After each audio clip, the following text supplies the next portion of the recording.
You got to wait for a gapper. That is fair. Down the right field line. Giambi on his way to third.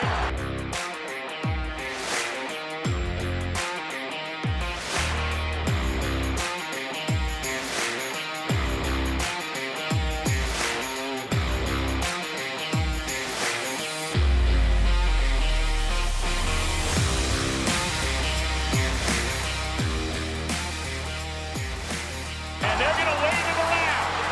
The throw misses a cutoff man. Shot into the plate. Out of the plate. Derek Jeter with one of the most unbelievable plays you will ever see by a shortstop. Live from Chatterbox Sports Studios, it's Off the Bench with Thom Brennaman. Well, good morning, and good morning. Hump Day, they call it. Welcome to Off the Bench, presented by United Dairy Farmers. And we have a brand new sponsor here today, fellas, before we go any further. Yeah, we absolutely do. We do. Pawnee Water. Now, these guys are right across the street. And I've had a chance to meet the guys that founded it. They were former Procter & Gamble guys. And if you're still drinking regular water, you got to get rid of it. And I can attest to that. Did you know that alkaline water has been shown to have superior hydration benefits versus regular water, and that's done in clinical studies? The new premium alkaline water that's out is Pawnee. It's made right across the street here in Hamilton. Pawnee uses natural limestone filtration, unlike the artificial processing that many other brands use. The result is a healthy alkaline water that is also the best tasting water in the world. Please visit their website at pawneewater.com, and that's spelled P-A-H-H-N-I water.com, to see where you can buy this great tasting water at a store near you. And we thank them for being part of the program.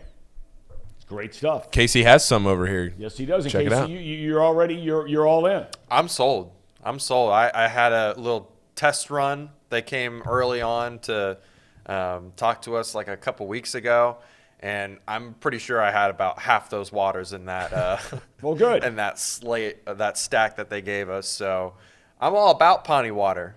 It's good. I'm all about local companies. You know, you want to see guys do well that are right here. And like I said, they're doing all this stuff across the street, right here in downtown Hamilton. UDF, local company.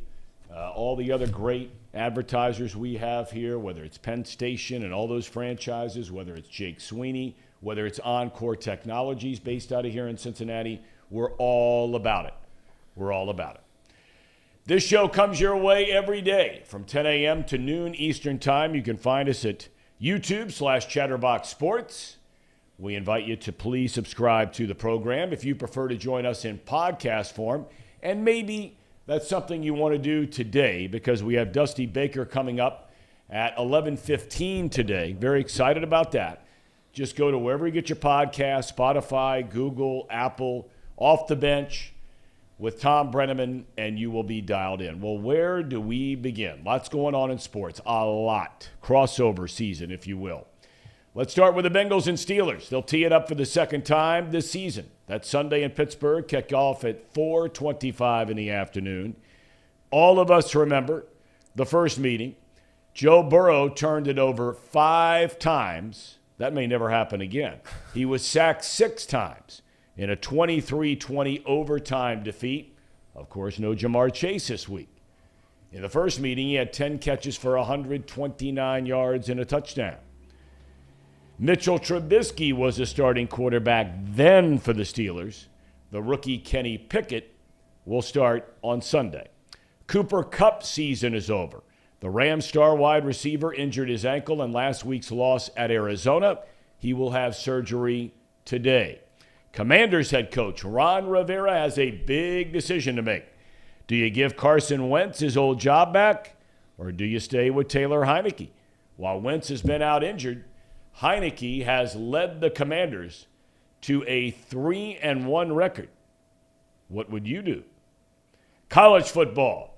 The new college football playoff rankings came out last night. No changes to the top 5. You've got Georgia 1. The mighty Ohio State University Buckeyes, number 2. That school up north, number 3.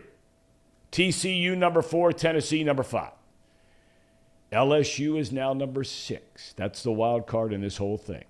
USC is 7. Cincinnati, by the way, number 25. Maction in full bloom last night as the Ohio University Bobcats rip off their 6th straight win. They beat Ball State and Muncie 32-18, but bad news for the Bobcats.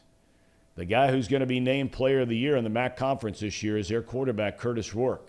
He left at the end of the second quarter of that game with an apparent knee injury. No word how serious it is, but that's a big blow because Bowling Green beat Toledo with a touchdown in the final 9 seconds of the game. So Ohio University and Bowling Green will play in Athens on Tuesday night with the MAC East title on the line. College hoops last night. Xavier beats Fairfield 78-65. Big night for Zach Fremantle. He records a triple-double. 15 points, 13 rebounds, 10 assists. The competition now ramps up for the Musketeers because Friday night, Indiana comes to town. Number 21, Dayton, loses last night in Vegas. Couple of heavyweight games up the road in Indianapolis last night. Number 4, Kentucky, goes to double overtime, losing to Michigan State, 86-77. Kentucky shoots 38% from the field, 28% from 3. And it does not get easier because number 2, Gonzaga, is next up for the Wildcats on Saturday. In the nightcap, number 7, Duke against the defending national champion Kansas Jayhawks, and Kansas wins it 69-64. Baseball news, Terry Francona named American League Manager of the Year. 3rd time he's done that. The one-time Red led Cleveland to the playoffs despite having one of baseball's lowest team payrolls. The Mets, meanwhile, spent a ton of money, and they lived up to it until the playoffs. Their manager, Buck Showalter, wins the National League's Manager of the Year. For Showalter, it's the 4th time he's won the award with 4 different franchises. And like Dusty Baker until last week, Showalter is still in search of his first World Series title. In fact, Showalter is still in search of his first World Series appearance. Big show today. Hall of Famer Marty Brennaman coming up in a matter of moments. We have Johnny B. Dusty Baker coming up at 11:15. And, Dad, you are sporting your Carolina Tar Heels sweatshirt. That's a big league hoodie. I don't know if I've ever seen you in a hoodie before. That's a good look for you. Are you there? Yeah, I'm here. All right, it's a big league sweatshirt you got there. I'm here. Yeah, I think so. I mean, check it out. Baseball sweatshirt. Yeah, but this is basketball season, and when basketball season starts, it's all about Carolina basketball. Yeah. You know, I don't have a Carolina basketball sweatshirt. I may have one after this weekend. No, I got this, and it's cold, and this is warm. Are we back to his tired setup again with this internet? We must be. We must be, because we're having some issues here with Marty Brennaman. We'll see if we can continue this and see if we can't get this straightened out. Your Tar Heels win last night, but I know you were dialed in to some big-time college basketball. You follow it. You love it. You used to broadcast it forever in the NCAA tournament all those years. What were your thoughts? Did you watch much of the Kentucky game last night? And what were your thoughts about the Big Blue? I watched a considerable time watching Michigan State last night, and they started at 7 o'clock, and then Carolina started at 8. From 7 to 8, I was a captive audience with the Big State, and then I went back and forth once the Carolina game got started. But I kind of the Kentucky team, and let me tell you something. Despite the fact they got beat last night, not shoot the ball well, as you might have alluded to earlier, going really good. They're going to certainly be good enough to win a national championship. they've got the best big man in the country without any question. National player may well win it again this season. A lot of clubs are struggling. I mean, and Duke on the same floor a month and a half from now, 69-64. It's got to be more likely be 89. Teams are having a problem getting going. Carolina did not play well last night. So I think you can take some things away from her, especially when you have teams that are playing with aspirations of winning a championship, like we saw 4 last night in that doubleheader in Indianapolis. I think it is going to be very, very good without any question. Casey, you want to try this again? What do we want to do here? Let's go to a break real quick, and I'll just see if there's I'm going to ask him a few questions, and then we'll – Okay. All right, Dad, stand by here. We're going to get back to you a second to check out what we got going on technically here for just a minute. And we're back on Off the Bench presented by UDF in a moment. At United Dairy Farmers, we've perfected freshness in our family bakery, where we use only the finest ingredients, like thick, high-quality glazes on our signature donuts, before delivering them fresh from bakery to store every day. UDF, made for you. If your AC or furnace is struggling, turn to the experts at Bartell's Heating and Cooling. Their certified technicians get the job done right the first time, and if you need a new unit, Bartell's will give you upfront pricing with no hidden fees. Plus, ask about Bart's financing for 60 months. Learn more at bartellsheatingandcooling.com. Bartell's Heating and Cooling, for a comfortable way of life. Eli's Sports Bar and Grill, proudly sponsoring high school football with 3 locations in Mason, Liberty Township, and Ross, Ohio. Our 10-foot screens guarantee a great view from every seat in the house. Eli's Sports Bar and Grill, the best place in Cincinnati for sports, food, and fun.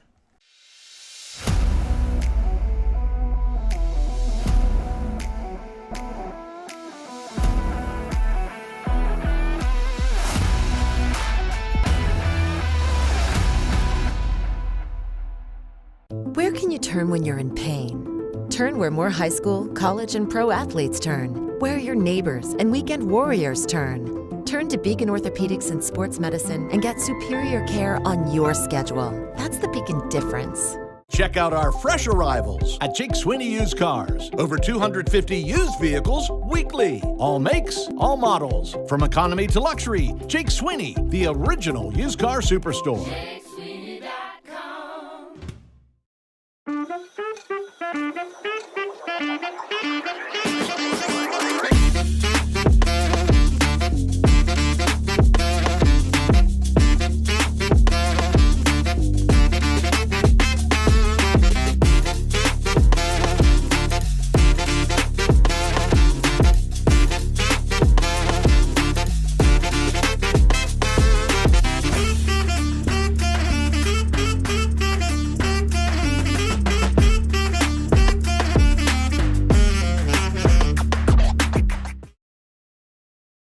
I was watching, there is a documentary about Nolan Ryan on Netflix, which is a spectacular piece. And I say that in all seriousness. I always thought, he was one of the great pitchers of all time. But after watching this thing, you just scratch your head and have a hard time coming to grips with how a guy can hold or at one time held 51 major league pitching records.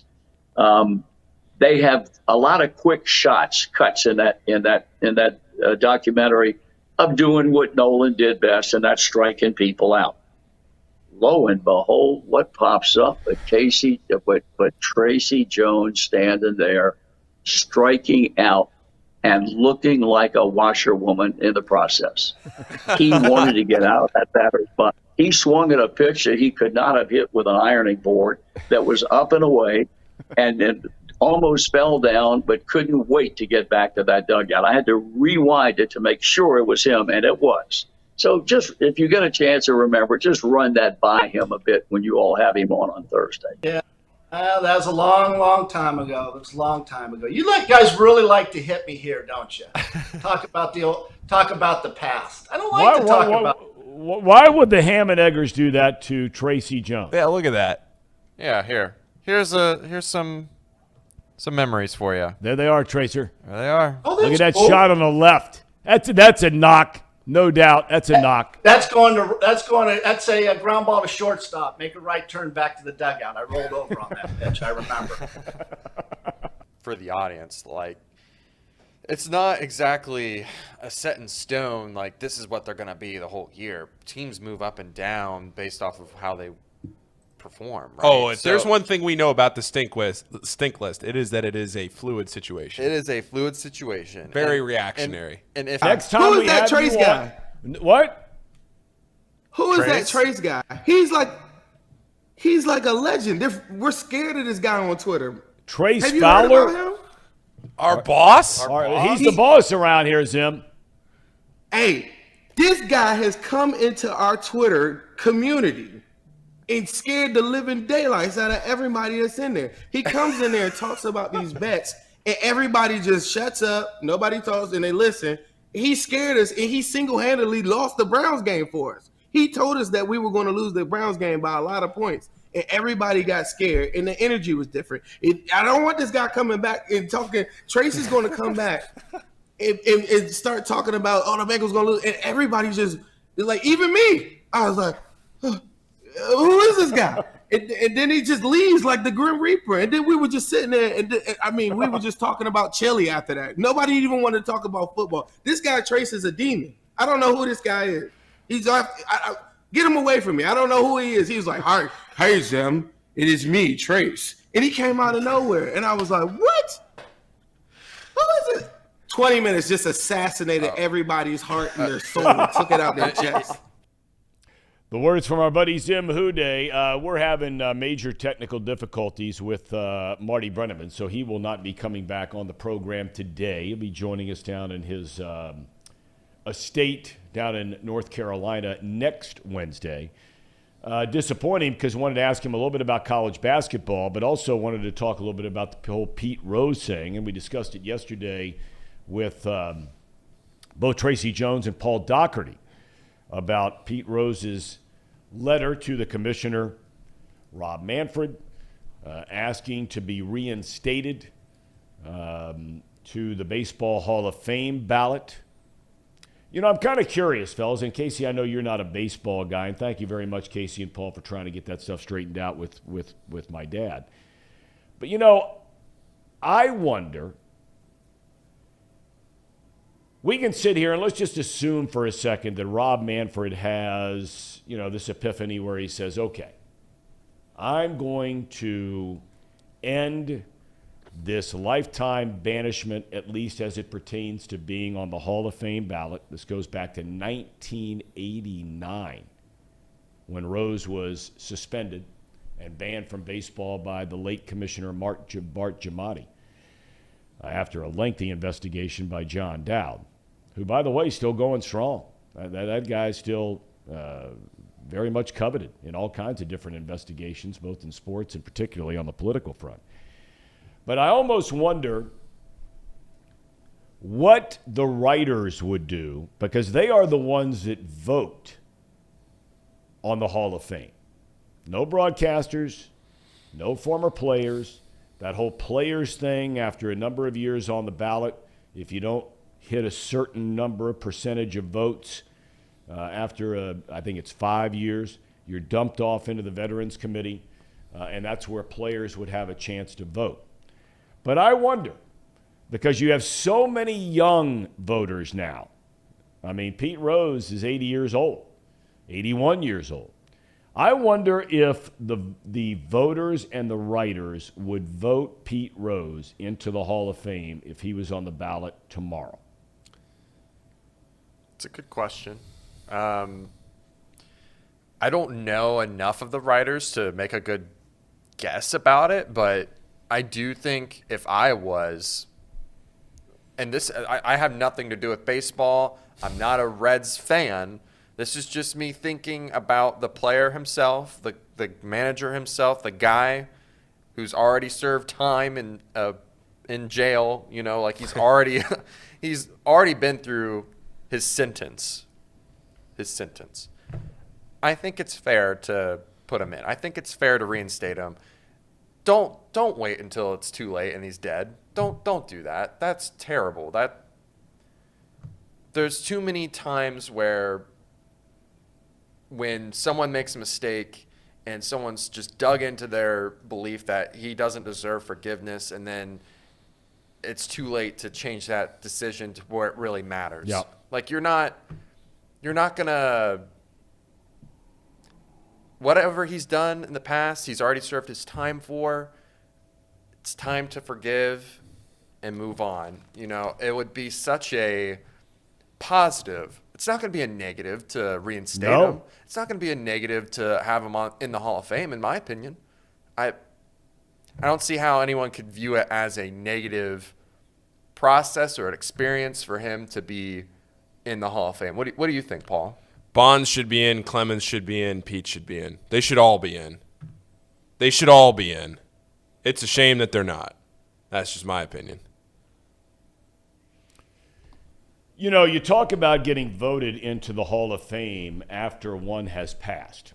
And one of my nearest and dearest friends, I don't know if I've ever loved another man who wasn't in my family more than I loved Ron Santo. Now, that may not mean a lot to you at home, but Ron Santo was the best third baseman in his era, spanning better than 15 years, primarily with the Chicago Cubs. He played 1 year with the White Sox and then walked away.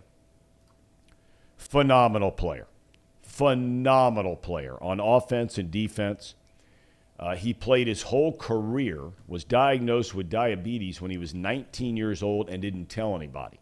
And he's playing day games and then traveling on the road and night games. He's taking insulin injections and all this kind of stuff, not telling anybody. And then one day it came out when he passed out during a game at Wrigley Field. But I remember when I was doing the Cubs games, and Ron Santo was my partner. And every single year, for 7 or 8 years, might have gone on longer than that, but I was there for 6 of them. And then I was living in Arizona where he was living in the offseason, and the Hall of Fame vote would come up.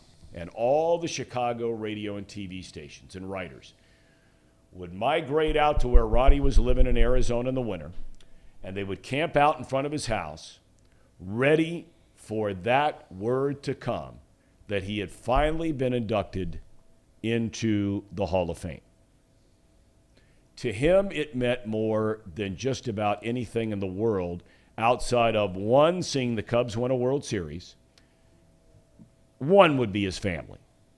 2 would be the Cubs winning a World Series. And then getting in the Hall of Fame.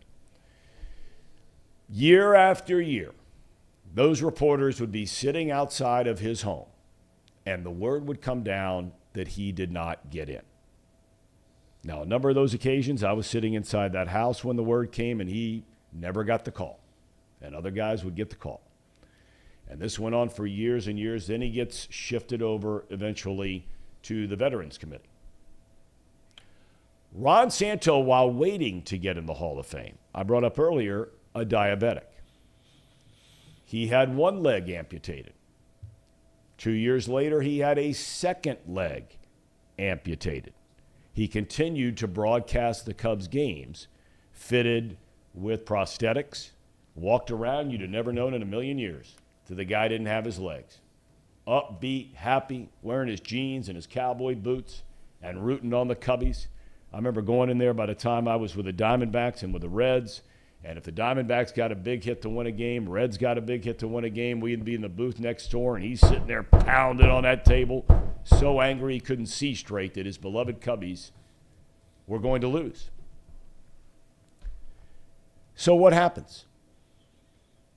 Ron Santo dies. And what happens after that? He's voted into the Hall of Fame. His wife did a beautiful job in the induction ceremony. His wife, Vicky, wonderful woman, together a long, long time. God bless her, all the things that she had to go through and to do after his legs were amputated and all that comes with it, and being a diabetic and the issues. Many of you are well aware of those issues. Some of you may have family, friends. Maybe you are a diabetic. But it's a brutal disease. He's inducted into the Hall of Fame after he's dead. The Chicago Cubs win the World Series after he died. He's not around for either one of them. Now, you mean to tell me, now these are very different circumstances. Ron Santo and Pete Rose.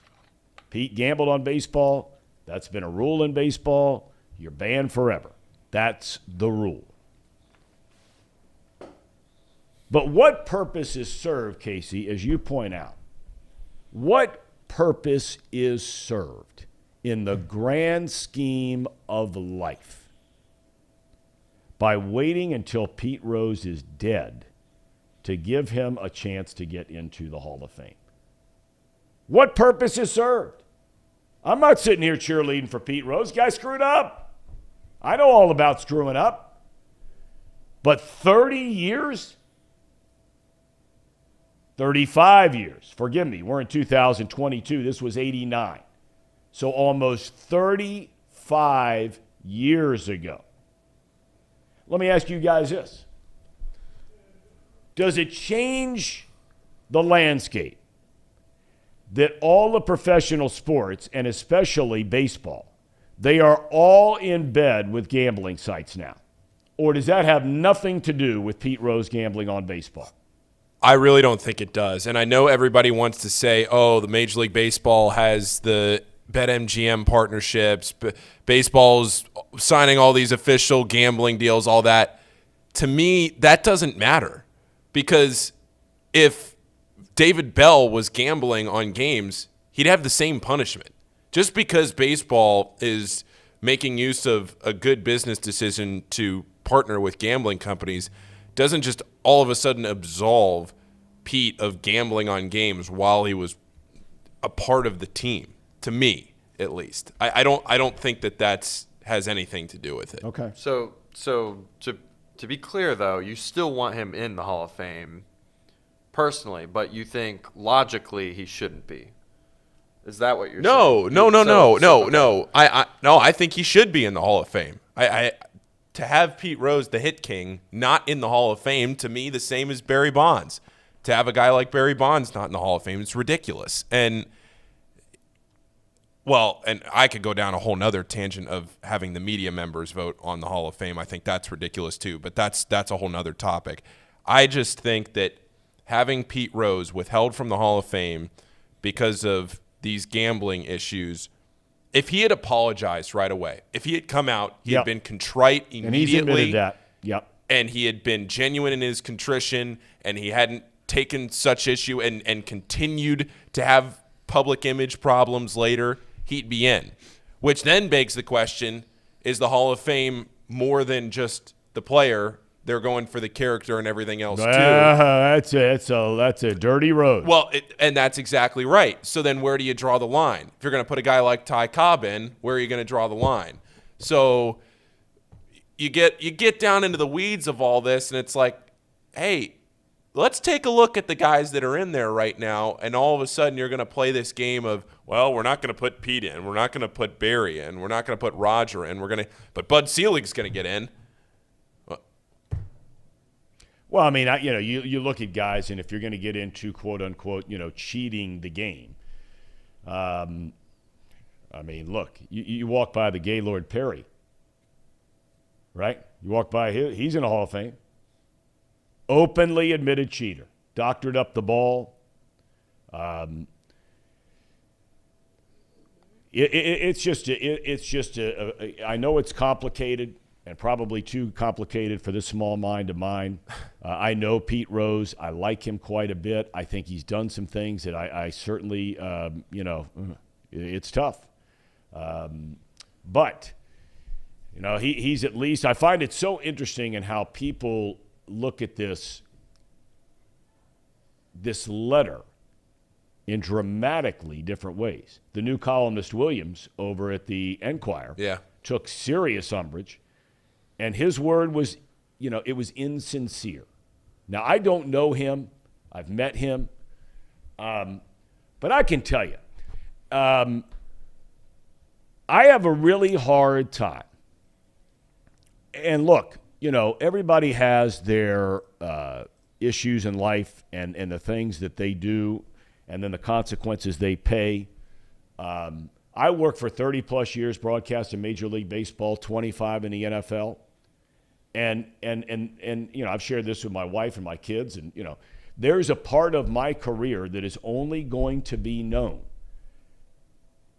for this apology that I attempted in when I know my whole career is crumbling and I'm trying to do it, and I call it Castellanos home run. And unfortunately, and I earned it, but unfortunately, there are people out there that's the only thing they'll ever remember about the career of Thom Brennaman. The problem I have is when you have people that all of a sudden start questioning how sincere you are about your apology. How in the world does some columnist, or anybody for that matter, how in the world can they gauge the sincerity of Pete Rose in a letter to the commissioner? Are you in his heart? Are you in his soul? Are you in hhis mind? How do you question the sincerity of it? That's the only problem I had with people jumping on my ass about my apology and calling a home. I just reflect back to, bam, oh, this is my job. And all of a sudden for a second, and now all of a sudden it is what it is. And I'm not sitting here looking for pity from anybody. But when people came out and questioned how sincere my apology was, to me, that is just, there's no way you can know that. How can somebody write about the sincerity of Pete Rose's letter to Rob Manfred? How? I guess you just have to have a take on it. That was his take. I didn't read it, so I don't want to judge it without reading it. Yeah, his article, I mean. I did read Pete's letter. Well, I'll say this too. It's a bigger deal, at least for the folks of Cincinnati. Like, we've got guys, not just like Pete Rose, that we're worried about in the Hall of Fame. If you look at the Bengals side, like Ken Riley passing away, and we've made a strong argument for him to be in the Hall of Fame. The dude still leads the league in like season interceptions, or the amount that you can, or it was tied or something like that. But it's been held for almost 60, 70 years, as long as the NFL's been around. The people of Cincinnati, I think, would all agree that we have been overshadowed, overlooked by other teams, other priorities for those writers to get other people in. And this is just another excuse, I think, for them to just keep pushing Pete Rose down the road. Like, I mean, it just isn't a good look. And like you said, the sincerity of an apology, how do you even attempt to dissect it and pick it apart? That's, to me, it's just not fair. I mean, the dudes wrote 2 letters. Well, life's not fair. I mean, life's not fair, and that's the way it goes. I mean, sometimes, things just happen, and it is what it is. I mean, I know that sounds sort of cliche, not sort of, it is cliche-ish, but that's the way it goes. I mean, guys like Ken Riley or Kenny Anderson, another guy who's waiting around, and, the football thing, and I've said for years, we've talked about it on the show, and the friendship I developed 1,000 years ago with Ron Yeri. Until Anthony Munoz came around, most people thought Ron Yeri was the best offensive tackle in the history of football. All those great teams with the Vikings, Fran Tarkenton, the quarterback, all those teams that lost Super Bowls, never won a Super Bowl. And I think most people in the football side of things would agree that for a long, long time, and maybe even now, guys are kept out because their teams never won the big one, right? And Minnesota never won the big one. Yeah. Maybe some smaller market teams, Kenny Riley, Kenny Anderson, maybe an example. The Pete thing, though, is so unique. There's nothing like it in the history of sports. You can say, well, Shoeless, Joe Jackson, it's going back to 1919, whatever it was. The Pete thing is different than anything else. And I know some of you are writing here on the chat today, and we appreciate everybody being on board. Why are we talking about Pete? Because this might be his last shot. And I just wonder, and you know what? I'm going to call the commissioner's office tomorrow. And I know I won't get through. And I know I won't get a call back from the baseball commissioner. If I called the NFL commissioner, I'd get a call back. People can like Roger Goodell or not like Roger Goodell. I like the guy a lot. When you call Roger Goodell, he calls you back. You call the baseball commissioner's office, I'm betting the ranch I'm not getting a call back. Especially if you say, hey, what about the Pete Rose thing? But I wonder how much they're talking about that, if it's even on the front burner or the back burner. Here's the thing that I would say, Tom, as a way to wrap this up on my end. If Rob Manfred or the people high up in baseball know that he's going to get in after he dies, if somewhere in the deep recesses of their brain, all the way back in there, they know they've had these conversations that, hey, we're just going to wait Pete out here, and once he dies, we'll put him in, then they should put him in now. And only they know the answer to that. Only they know the answer, what's going to happen 15, 20 years from now. But it has become way more than just the gambling thing with Pete. He's had character issues. Remember that comment he made on the Phillies broadcast last year, or might have even been this year. I don't remember when that was. Yeah. He has just dug himself into too big of a hole with character issues over and over and over again, that it has spiraled into way more than just the gambling issues. That if he had bet on some games, come out immediately and said, I'm sorry, it'll never happen again. I'm deeply sorry to the city, to the sport. I recognize my problem, and that was it. And he moved on. It was never mentioned again, and he was truly contrite, and he never had character issues and everything like that. He's in 20 years ago, but that's not what happened. Yeah. And that's not what has happened. No doubt. No doubt. All right, we're going to take a break. We're going to come back. We'll get off the Pete Rose thing. We got Dusty Baker coming up at 11:15 today. We're very much looking forward to that. But when we come back, we're going to talk a little football. Talk to Bengals, talk to college football playoff rankings, maybe play some what-if scenarios. There was a fascinating article written in The Athletic, and I always pub The Athletic. I'm not getting paid by them. But they got all the space in the world. They have no time deadlines, all that kind of thing. They can write about all these different scenarios, and it goes on and on and on and on. If you're into it, you can read it. It's great. But it talked about, and we're going to talk about this, that playing the what-if game, if Georgia gets in, and they're going to get in, even if they lose the SEC championship game, and of course it would get very complicated if they lost to LSU, a two-loss team.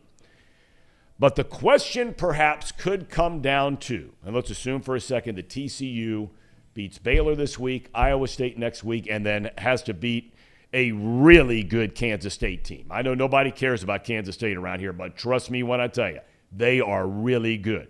They're ranked 15th in the current rankings, and I would bet money right now if Kansas State played USC or Kansas State played Oregon, Kansas State would beat those teams. But if it comes down to a one-loss Tennessee team versus a one-loss Ohio State or Michigan team, who gets in? We'll talk about that when we come back.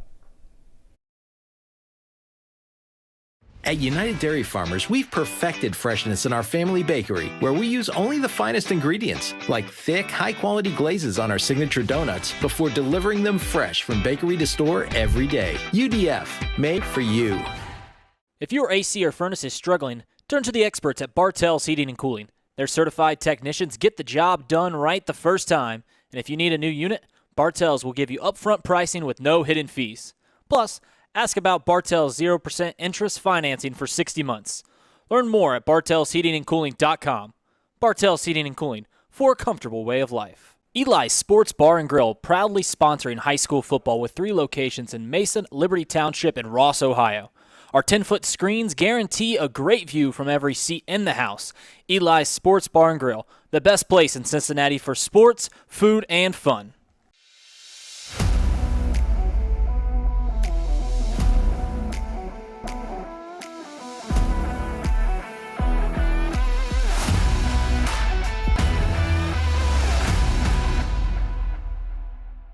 Where can you turn when you're in pain? Turn where more high school, college, and pro athletes turn. Where your neighbors and weekend warriors turn. Turn to Beacon Orthopedics and Sports Medicine and get superior care on your schedule. That's the Beacon difference. Check out our fresh arrivals at Jake Sweeney Used Cars. Over 250 used vehicles weekly. All makes, all models. From economy to luxury, Jake Sweeney, the original used car superstore.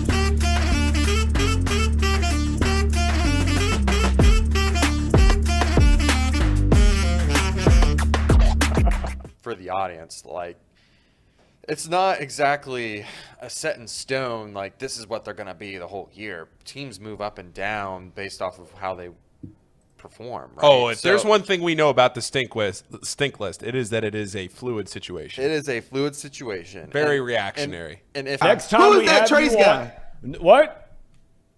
Who is that Trace? Trace guy? He's like a legend. We're scared of this guy on Twitter. Trace Have you heard Fowler? about him? Our boss? He's the boss around here, Zim. Hey, this guy has come into our Twitter community and scared the living daylights out of everybody that's in there. He comes in there and talks about these bets. All right, we're back on Off the Bench presented by United Dairy Farmers. And in the chat room, that's a good point, fair point. The player formerly known as Mouse Cop says Mr. Williams from the Enquirer's main argument was basically that Pete Rose, the player, is not Pete Rose, the person. But unlike us, he's making the argument that his character is what is keeping him out. And I don't have any doubt about that. I have no doubt about that. But anyway, all right. We're shifting gears here, fellas. Let's start with the Bengals. Don't know yet whether or not DJ Reader for sure is going to play. He was not listed, by the way, when they came out. You know, this stuff is what used to make me crazy when I was announcing football games. The Bengals depth chart is released every single week inside their media notes and media packet. They have Jamar Chase as a starter at wide receiver. They don't have DJ Reader listed at all in the 3 deep. Not at all. Now, we don't know if Reader, he was, given the green light to go ahead and start playing or practicing. We'll find out whether or not, his knee responds. It's a very serious injury he had, much more serious than we thought originally in that MCL. So whether or not he's back. The Steelers, they're kind of hanging in there. They're not a good team. They're going with a rookie quarterback. But they certainly do have some things, fellas, that still concern you. I mean, you go back to that first game, and we've seen it this year. The first game, the second game against Dallas, the game against Cleveland.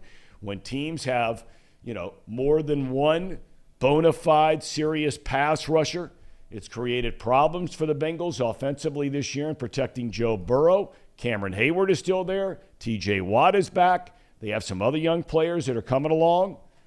Worried about the pass rush this week, Case? Yes. And I'm still trying to understand how he was cleared to practice with 2 tears and an MCL. He's only gone for 4 weeks, right? 4 or 5 weeks. That's not nearly enough for a complete recovery without surgery, right? Right. Unless they were so minor, they were just precautionary.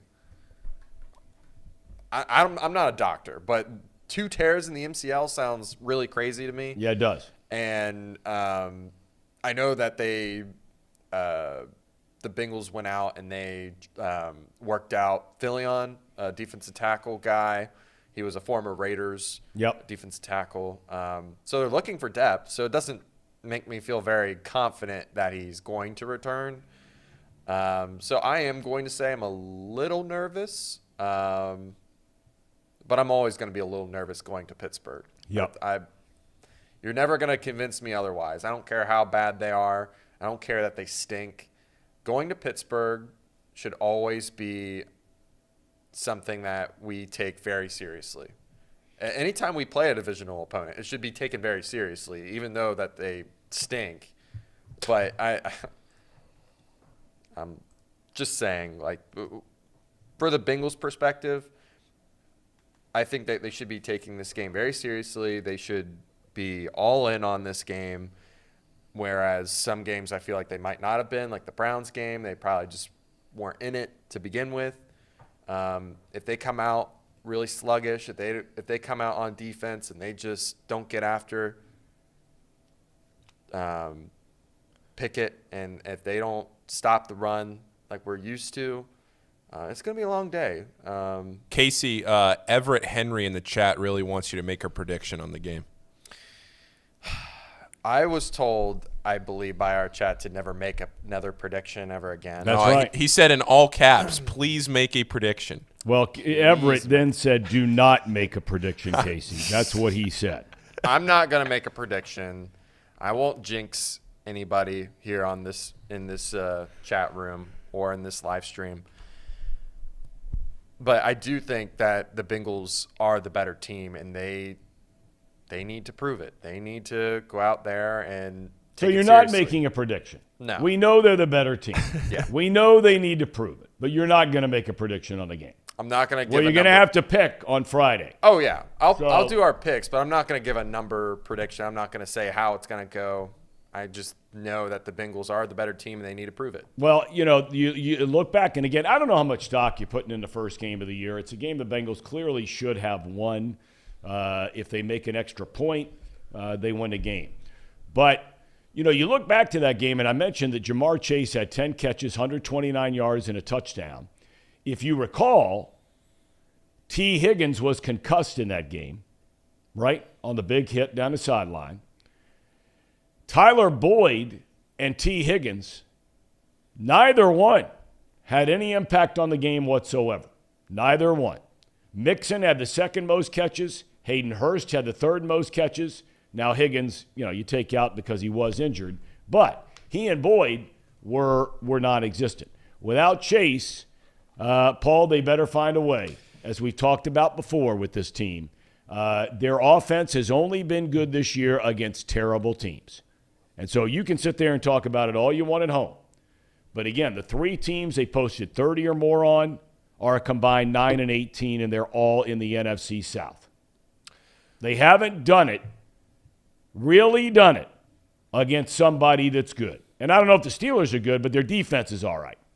Yeah. Well, you said it. You said it exactly, Tom. The Bengals just have to find a way. They just have to find a way. It doesn't matter how they do it, and at least it's not in prime time. At least it's not in prime time that they have to go to. Look, we all know nobody goes into a Creasier Stadium in prime time and wins a game. So, look, the Bengals avoid that 4:25 on Sunday afternoon and just get it done. That's all that matters, because we talk about these injuries. We talk about all this other stuff, but in a divisional game, when you haven't performed that well against the division this year, and you've been so close to doing that in a Ravens game that you had a shot to win, in a Steelers game that you should have won, and then the Browns game was debacle. But you got this second half of the season, you can't be messing around with the division anymore. Well, we've talked about it on this program. It's a game you got to win.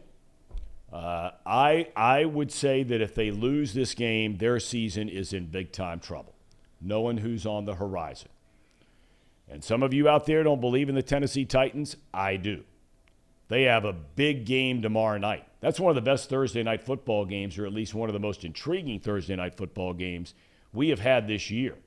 The Green Bay Packers, trying to save their season with that win against Dallas on Sunday, now come right back on 3 days rest. And the Packers are going to Tennessee. Ryan Tannehill came back last week. The Bengals play Tennessee in Tennessee the following week.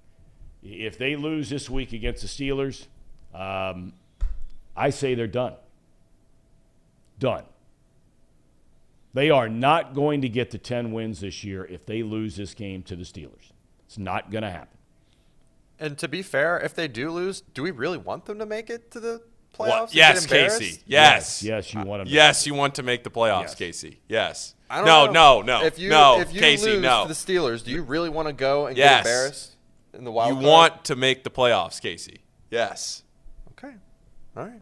That's the same question as, do you want to make the NCAA tournament and lose in the first round, or do you want to play in the NIT and win it? You want to make the NCAA That's tournament. right. That's right. You want to get there. You'll lose in Dayton every day before you go to the NIT. So I'm not stepping that far out of the box. I mean, some of our guys, Zachary says he agrees with me. So does Everett. If they lose, they're done. They better be able to run the ball the way they did last week or 2 weeks ago before the bye. They better be able to run it. It's a big game for Zach Taylor. It's a big game for him. It's a big game for the franchise, big game for the players, but a really big game for Zach Taylor. Because this is one, if you are a serious, bona fide contending team in the AFC, and I believe they are, if they're a bona fide contending team, you cannot, under any circumstances, lose on Sunday afternoon. All right, college football. The rankings come out last night. No change to the top 5. But I'm not going to be able to quote who the article was written by in The Athletic, but he has this algorithm thing, and here you get a look at it. You got the top 5 remain the same. Georgia, Ohio State, Michigan. Of course, those two teams play next week in Columbus. You have TCU playing at Baylor this week, then home to Iowa State, and then a Big 12 championship game if they get that far. Well, they've already clinched a spot in the Big 12 championship, but will they be an undefeated team in the Big 12 championship? Then you have Tennessee. LSU is the X factor in this whole thing. If LSU runs a table and wins the SEC championship, it will be unmitigated chaos. But this writer from The Athletic has his own algorithm about what if. And this is assuming that Georgia runs a table. Okay, they're in as a 1 seed. You've got TCU runs a table as an undefeated Big 12 champion.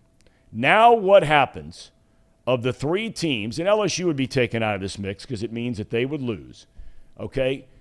What would happen, and he didn't even include USC because I think a lot of people believe that USC is going to lose again.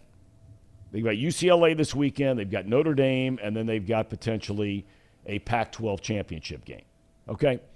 But if it came down to, and this was the basis of the article, if it came down to Ohio State, Michigan, and Tennessee, one of the 2 teams from the Big Ten would be undefeated if they win the Big Ten championship game, and they should. So let's assume for a second it's Ohio State. All right, now you've got Michigan with 1 loss, Tennessee with 1 loss. Who gets in? His algorithm says the Big Ten should have 2 teams in the Final 4 ahead of Tennessee. That was his. Now, he says he doesn't think the committee would do that. But he did plant a seed, which was very interesting when they get in that room.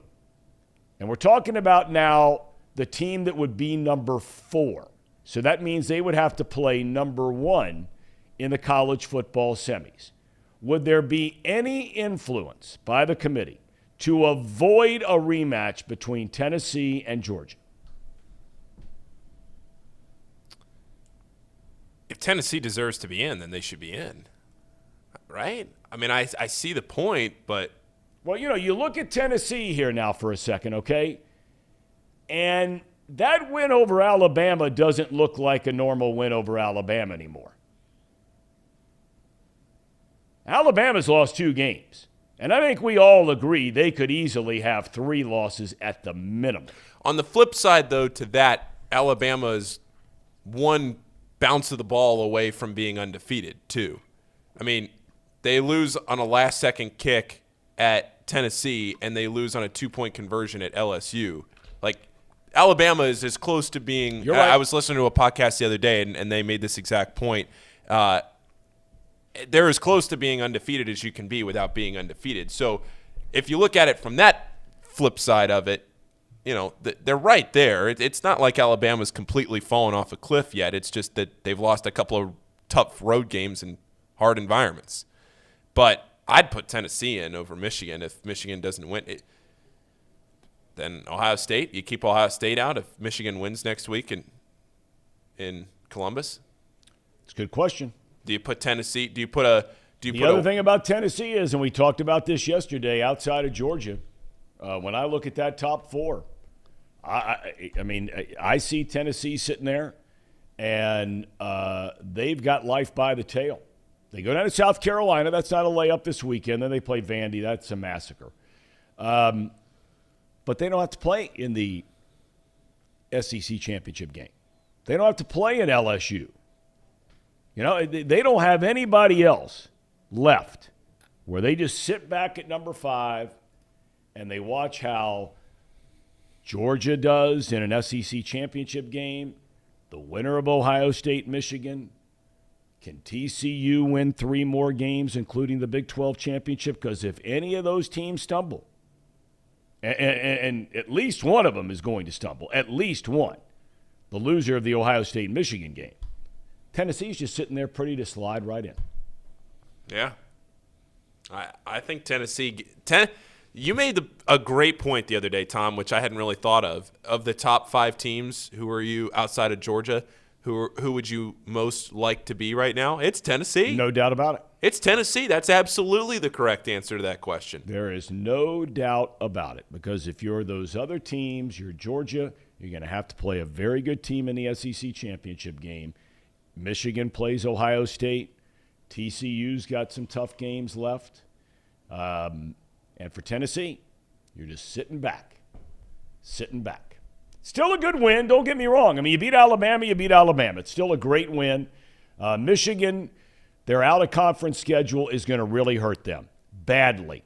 Their only big win this year was against Penn State. But who does Tennessee play, too? Well, I mean, besides that's Alabama? The other thing. Kentucky's falling apart at the seams. You thought that was a good win at the time. The eastern half of that, put that back up a second here. I know the Tennessee. The eastern half of that of the SEC, you don't see another team from the SEC East that is on that list. There are a pile of them, okay? They lost to Georgia, so that's one. But then you have Tennessee, and you start going down the rest of that list. Ole Miss is on the other side. Tennessee blew out LSU. They did. I think that was, 40 to 13. 40 to 13? They did. But that was before – give them credit. That was before LSU got things rolling and got things straightened out. But it is still a win, and it's a good win, and I'm with you. They went down there. And so that's why I say of all those teams there, Michigan, I think, is the one that – TCU is going to be out if they lose a game. It's just the way the committee is and the way it works, even if they're a Big 12 champion. Outside of some other chaos that could happen, and who knows. But Ohio State, they do have wins this season over Penn State, who's on that list. They have a win over Notre Dame, who's on that list. That Notre Dame win's looking better and better by the week. And Notre Dame, if Notre Dame wins out, including a victory over, that would mean a victory over USC. Notre Dame jumps in the top 11, 10 in the country. I think you got to put them in. How do you keep them out? Win over Clemson? Kept it close against Ohio State? And if they beat SC, that means you look at that list right there. If Notre Dame wins out, you'd have a win over 7. You'd have a win over 9 for Notre Dame. And you'd have a close And you'd have losses to Marshall. Yeah. Yikes. Ugh. Yikes. Could you imagine what we'd be sitting here about a Notre Dame team that we always talk about, and Notre Dame can't win the big one. Notre Dame can't win the big one. All this, all that. I get so tired of hearing it. And this year, they finally beat Clemson again at home. And you can look back to that COVID year when Trevor Lawrence got hurt and everybody had the asterisk because then Clemson went and won in the ACC championship game. So a lot of people took a lot of credibility away from that Notre Dame win over Clemson at home back in 2020. So Notre Dame gets the shot at Clemson this year. We've agreed that Clemson has a down year this year, but they throttle Clemson. Yes, they did. They keep it close in the first game against Ohio State when they had a different quarterback at the time. But what would we be sitting here talking about Notre Dame if they hadn't lost to Marshall and Stanford? Yeah, well, there's no doubt. It took a while to get it together. Neither one of those quarterbacks is particularly good. I just can't believe that Brian Kelly left Notre Dame, and they don't have a big-time quarterback like you do at everybody else that's on that list. So it's going to be really interesting to watch. A lot of talk about what would it look like when in 3 years from now we're going to a 12-team playoff. I think it's going to be great for college football. I know a lot of fans, or some fans, a lot of media members are against it. I don't understand what the big deal is. Why not? Give everybody a shot. I'd love to see, you put up on that list.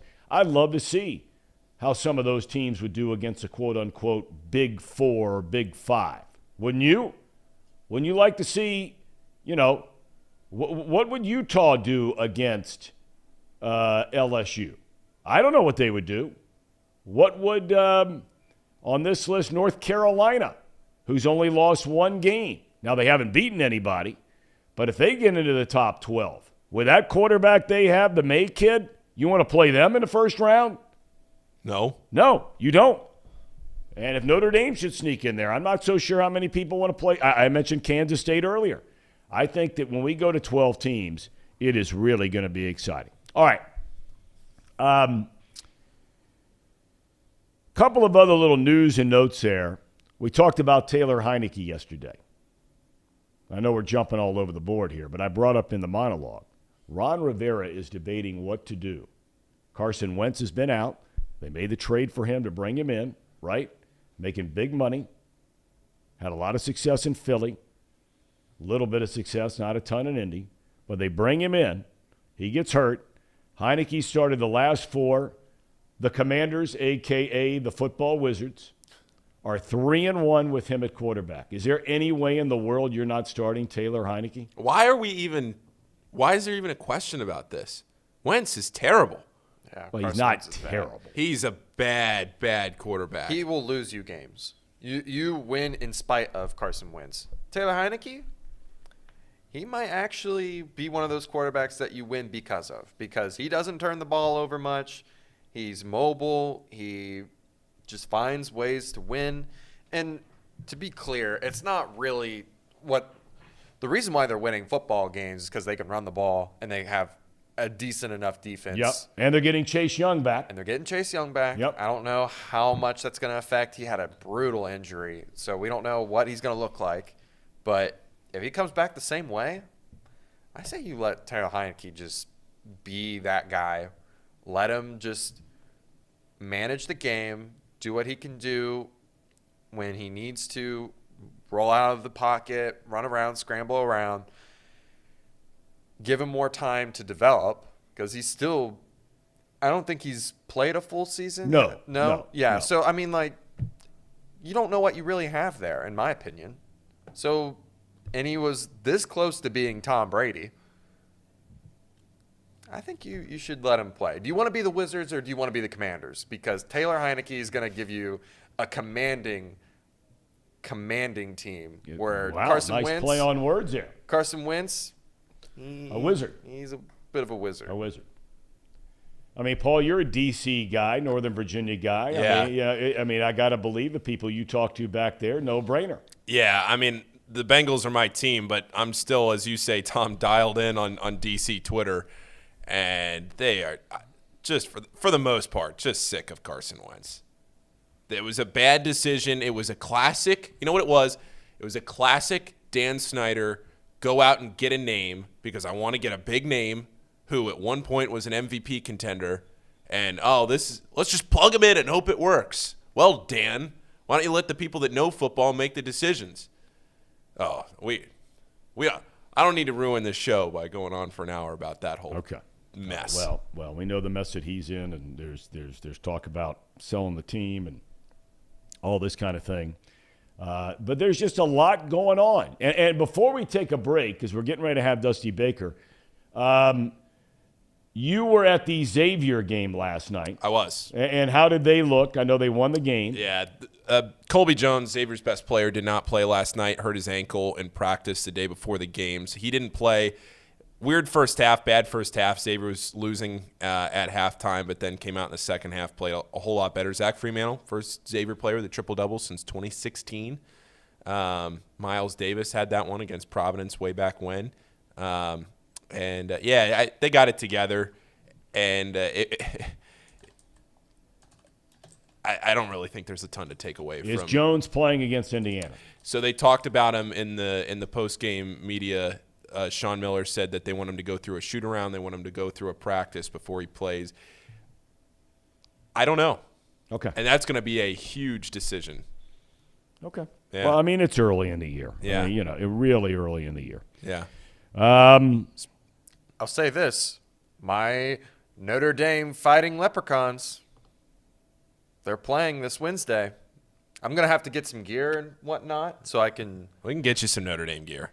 Yeah, I'm going to go all out every time they play. Okay. You've got the Fighting Leprechauns. Yeah. They play Southern Indiana Well, today. They got a huge good one. They got a good coach in Notre Dame. Mike Bray's He the man. is a really good coach. That guy can coach, man. Not necessarily a lot of great players every year, but he can really coach. All right, when we come back, we're going to be joined shortly by Dusty Baker. We appreciate, by the way, many of you who chimed in on Twitter at Thom Brennaman TV. T is in television, V is in television. About questions you had asked Dusty. And, we talked a little bit about this on the air yesterday. I mean, I've done my best. I've incorporated some of the questions some of you had for him. We're sitting around here and we're talking about where do you start? What do you leave out? Everybody wants to talk about the World Series and finally winning it. But what about his years in Cincinnati? Why did that come to an end? 2012, they win 97 games, lose to the Giants. Next year, they win over 90, lose in the one-game playoff to the Pirates. Why did that happen? Why did he go to Nationals, win 95 one year, win 97 the next year, and get fired?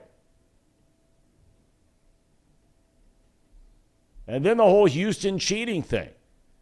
He was a guy that had to clean up that mess, at least inside that clubhouse. So we're going to do our best to cover as many topics as we can with Dusty, but we really appreciate him coming on, and we're going to have him here shortly, right after this timeout. At United Dairy Farmers, we've perfected freshness in our family bakery, where we use only the finest ingredients, like thick, high-quality glazes on our signature donuts, before delivering them fresh from bakery to store every day. UDF, made for you. If your AC or furnace is struggling, turn to the experts at Bartell's Heating and Cooling. Their certified technicians get the job done right the first time, and if you need a new unit, Bartell's will give you upfront pricing with no hidden fees. Plus, ask about Bartell's 0% interest financing for 60 months. Learn more at bartellsheatingandcooling.com. Bartell's Heating and Cooling, for a comfortable way of life. Eli's Sports Bar and Grill, proudly sponsoring high school football with 3 locations in Mason, Liberty Township, and Ross, Ohio. Our 10-foot screens guarantee a great view from every seat in the house. Eli's Sports Bar and Grill, the best place in Cincinnati for sports, food, and fun.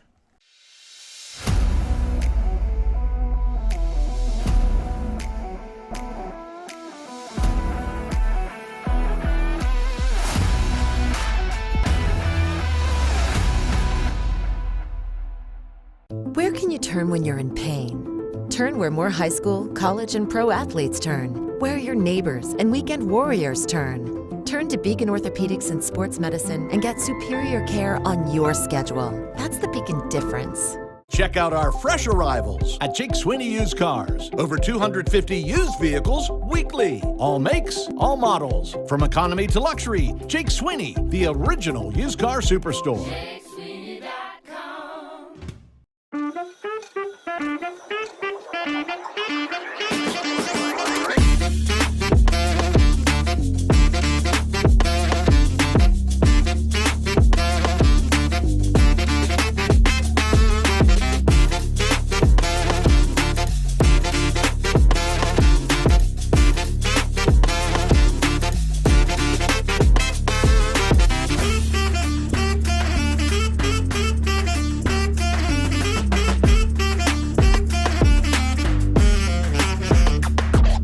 Who is that Trace guy? What? Who is that Trace guy? He's like a legend. We're scared of this guy on Twitter. Trace Have you Fowler? heard about him? Our boss? He's the boss around here, Zim. Hey, this guy has come into our Twitter community and scared the living daylights out of everybody that's in there. He comes in there and talks about these bets, and everybody just shuts up. Nobody talks, and they listen. He scared us, and he single-handedly lost the Browns game for us. He told us that we were going to lose the Browns game by a lot of points, and everybody got scared, and the energy was different. I don't want this guy coming back and talking. Trace is going to come back and start talking about, the Bengals going to lose, and everybody's just like, even me. I was like, who is this guy? And then he just leaves like the Grim Reaper. And then we were just sitting there, and we were just talking about chili after that. Nobody even wanted to talk about football. This guy Trace is a demon. I don't know who this guy is. Get him away from me. I don't know who he is. He was like, hey, Zim, it is me, Trace. And he came out of nowhere. And I was like, what?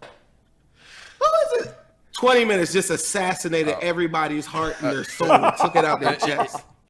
I was watching, there is a documentary about Nolan Ryan on Netflix, which is a spectacular piece. And I say that in all seriousness. I always thought, he was one of the great pitchers of all time. But after watching this thing, you just scratch your head and have a hard time coming to grips with how a guy can hold or at one time held 51 major league pitching records.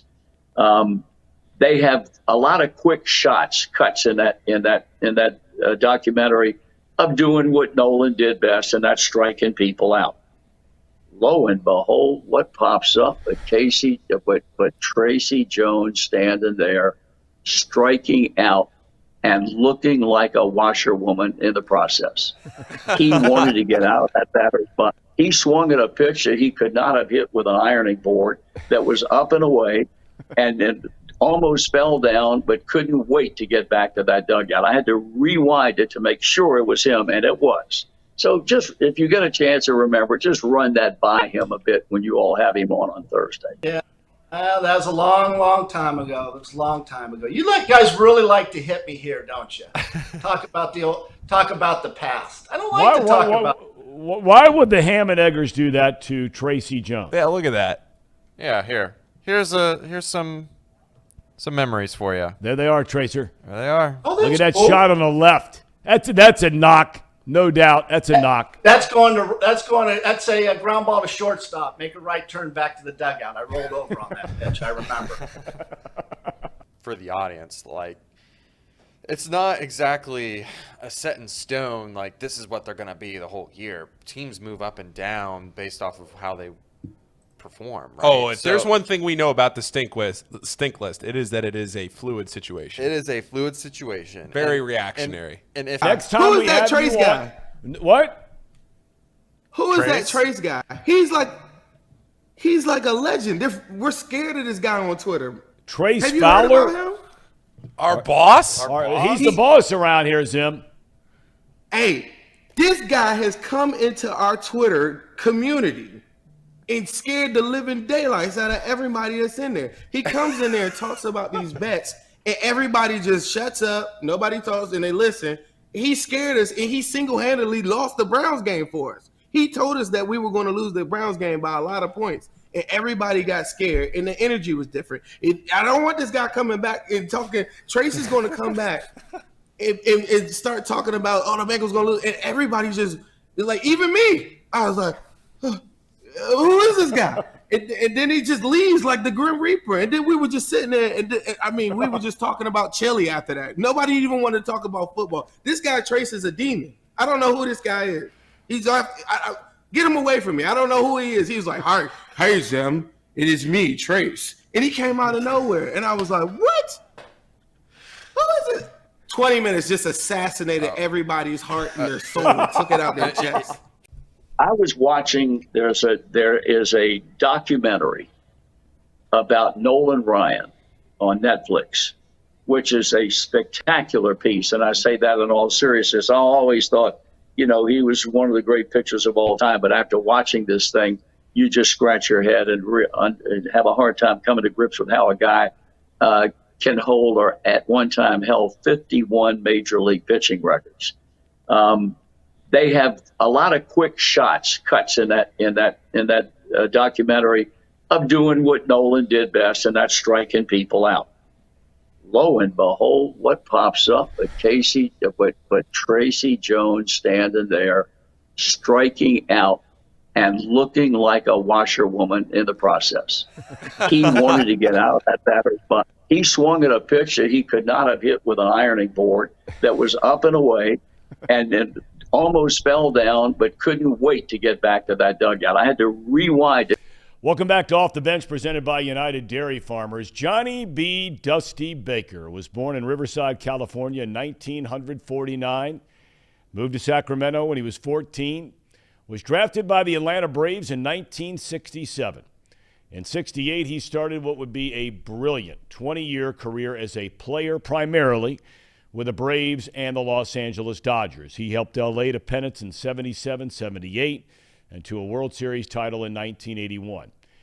In 1993, he would embark on his big league managerial career. He is the only manager in the history of baseball, think about that for a minute, to take 5 different franchises to the postseason.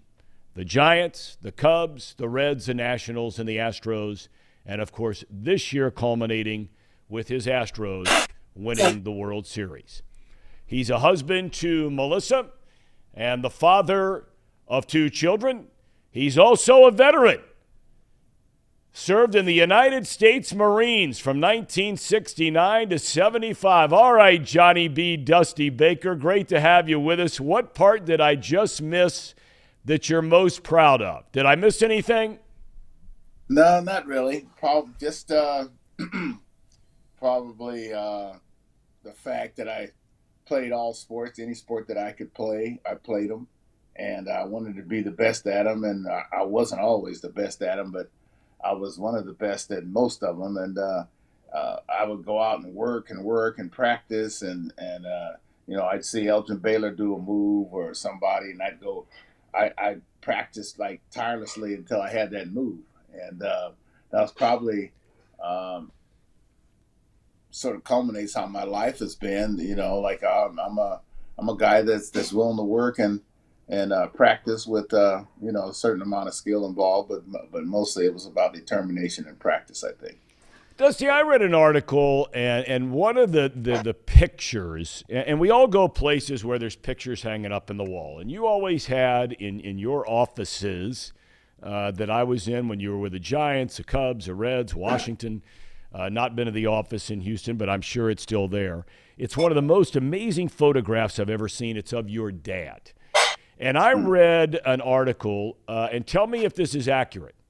I read an article that your dad was coaching you in Little League Baseball. You had terrible temper tantrums, and that he would throw you off the team. Is that right or wrong? Well, he didn't actually throw me off the team, but he did cut me off the team. I guess that's the same thing. Yeah, he cut me when I was 8 because I struck out and I threw my bat up against the backstop, and he cut me and says I had to play in the minors, for his friend. And then he cut me when I was 9 because I made an error and I stomped on my glove. And then he cut me when I was 10 because my best friend said he's going to hit me in the head with the ball. And the only time I ever been hit in the head was that time, and he did hit me, so I quit. So my dad said no son of his was going to quit. And he cut me when I was 10. And so I finally made his team when I was 11 and 12. And also when I was 12, we were at the All-Star game. We were playing against these big kids from El Centro and in way Southern California. And he put me in right field, put my best friend at second base. And that's why I was second baseman. And, I took exception to that, and I was pouting. And the ball was hit to me, and bases loaded, and the ball hit my glove, went over the fence for a grand slam. We lost the game. And from that day on, I said, well, I'd never pout again, and I was going to, work on being one of the best outfielders that I could be.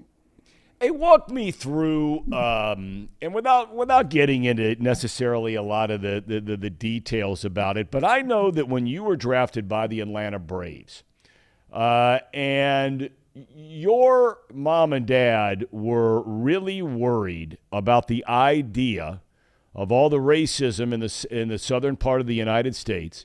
They were really worried about their son leaving California and going to the American South. That was a very big deal for them, was it not? How big a deal was it for you? Well, I didn't really know what I was getting into. Actually, my mom wasn't as opposed to it as my dad. And it wasn't about going to the South. It was the fact that I was forfeiting my scholarships. I had like 40-something in football and 30-something in basketball, none in baseball, a couple in track. And my mom was about education, but my dad, was the enforcer of education. And my mom and dad had just gotten divorced, and I was at a crossroads. I didn't know what to do. I was the oldest of 5. My dad had wanted me to go to the University of Santa Clara, where I was going to go play basketball, but it was a predominantly rich white school, and I had just come from that environment in Carmichael, where my brother and I were the only black kids in the high school, and so I didn't really want to go to a school like that. I wanted to go to Arizona State, where at that time you only had to carry a 2.0 to stay eligible and party and have a good time. And my dad read, I don't know where he read it. My dad never cursed, and I never saw Playboy in the house, but my best friend, dad took Playboy, and it said that San Jose State and Arizona State were the 1-2 party schools in the country, and those were 2 schools that wanted me. And my dad reminded me that those are the 1-2 party schools in the country. I wasn't going there, and I don't know. I didn't have the guts enough to ask him where he found his information. You know what I mean? Yeah. And so, the Braves drafted me, and my dad told him not to. And so they flew my mom and I to L.A. To work out with the Braves. That's where I met Hank Aaron, and Hank told my mom that he would take care of me as if I was his son, but only sign if I had enough confidence in myself to be in the big leagues by the time my graduating class at Santa Clara, would have graduated. And I mean, certainly, confidence was not. I wasn't lacking in confidence. So I signed with the Braves in Dodger Stadium, worked out with them, and then I went to Little Rock, Arkansas. Then my mom was more concerned, about me going to the South. But after I came back, fortunately for me, the first ball that was hit to me, we were playing Little Rock, Arkansas. I was with the Austin Braves, and I dropped it, and they had a bunch of people in right field. They were calling me a bunch of names. Some of them I had never heard, and some of them were pretty good. And I started crying, wanted to come home. And fortunately for me, I had Ralph Garr as my roommate. He was in the same draft. And Cito Gaston, who was older than me, was in center field. And so I always had guys, that took care of me. And then I had to come home and attend school, because at that time when you signed professional contract, you were professional in every sport. That was the Jim Thorpe law back in those days. And so when I came home, my dad tried to nullify my contract. We didn't speak for 3 years. They invoked the Jackie Coogan child prodigy law, where the state of California took over my finances of the monies that I had signed. They let me buy a car. I had a college stipend, which I was attending a junior college here, so I wouldn't get drafted. And at 21 years old, they released the money to me, and my money had tripled. And at that time, my mean dad wasn't so mean. Excuse me, all of a sudden. And so that's when we got back, tight again and forever and ever. Henry Aaron, any way to put into words what that guy meant to you in your life as a man and as a player? Well, he's my dad away from home. And, his wife Barbara was my mom away from home. And, he took care of me. And, he made me, go to church. He made me, go to bed, made me get up and eat breakfast. I didn't like some of the stuff that he did, because I'm a man now. I'm grown at 18, 19, 20. But he promised my mom. And, he not only taught us, how to be a man, how to be a prideful African-American man, but also taught us a number of things on the baseball field, even though we didn't understand a lot of it. But he used to always tell us, "Hey, man, you may not understand, but at least retain what I'm telling you, and someday you'll see." And over throughout my career, there were things that he told me that came back to me a year later, 5 years later, 10 years later. He's one of the most astute, people and businessmen that I've ever met. And I didn't know how fortunate I was at that time, being 19, 20, 21 years old. And he was chasing Babe Ruth around that time, and everybody wanted to be around Hank. And so I got to meet all the civic leaders of our time at that time. Ted Abernathy, Jesse Jackson, Maynard Jackson, Herman Russell in Atlanta, and Andrew Young, and including Jimmy and Lily and Carter, because that was the state house was right down from the stadium. So I met a bunch of people that would school me. I was always the youngest. I was always called the kid, and there were a lot of people that would just school me about life, but I didn't know that how chosen I was to be in that situation in order to pass it on to others, later in my life and earlier in somebody else's life. You have a brilliant playing career. You were a great player for a long, long time and had, great success individually and collectively, the teams you played for, especially in Los Angeles. In 1993, you are named manager of the San Francisco Giants. What's the best piece of advice, or who is the most influential person that helped you to understand that you're now the manager and no longer a player, and what a successful manager would be? Well, good question. Al Rosen, without a doubt. Al Rosen kind of handpicked me. I really didn't want to coach, and I didn't want to manage. I was a stockbroker at the time. Al Rosen had said some, derogatory things, about blacks weren't qualified to do certain things. And then Al, came and got me. And at the time I was getting divorced. So divorce is a theme and a common theme in my, life of success. At the time, I didn't think so. And so, I didn't want any part of baseball. And I asked my dad, I said, "Dad, what do I do?" He said, "Well, son, go to the mountain and pray on it." So I went up to Lake Arrowhead, my brother and I was about to check in the hotel. I hadn't even prayed yet, to ask for guidance of what to do, same way I did when I started my professional career. And Bob Lurie, the owner of the Giants, tapped me on the shoulder and said, "Hey, man, you need to come join us." And I'm like, man, I asked my dad, I went right to the phone and said, "Dad, you think that's a sign?"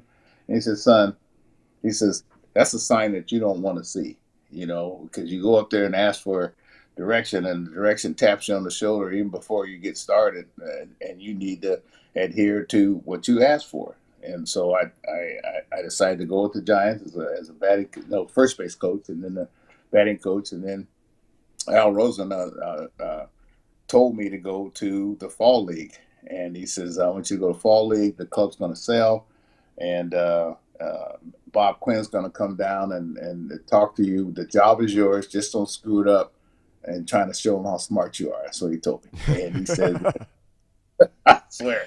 And he said that managers are born to be fired. So don't worry if down the line you get fired. And I was like, first thing I thought about, not me, man. If I'm going to start with the Giants, I'm going to end up like Lasorda or Walter Austin. I'll be there, my whole career.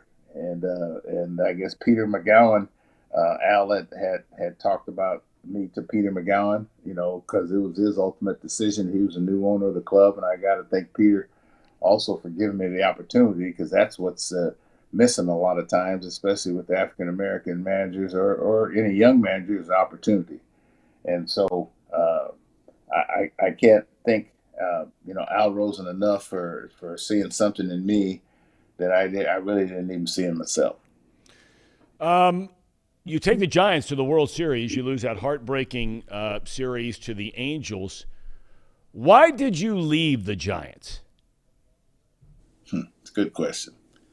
Well, I left the Giants because I had been there 5 years as a manager. As a coach, 10 years as a manager, and Bill Walsh was one of my mentors when I first started this. He used to bring me over to his house, and we'd have these sessions about media and just different things and management, and just he helped me a whole bunch. Him and Al Addles, and he told me, he says, if he had to do his career all over again, he said he would leave to new surroundings every 5 to 7 years, and because he says that every 5 or 7 years, there's something during that period that's going to upset you, that you don't like about management, and there's something about you that management's probably already upset about.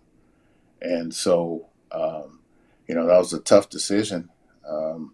And I just did what I thought was right, because sometimes, you'd had enough. Now it made it difficult, once you get to somewhere else, because unless you're living in the town, which I'm kind of dealing with now, Tom, a little bit.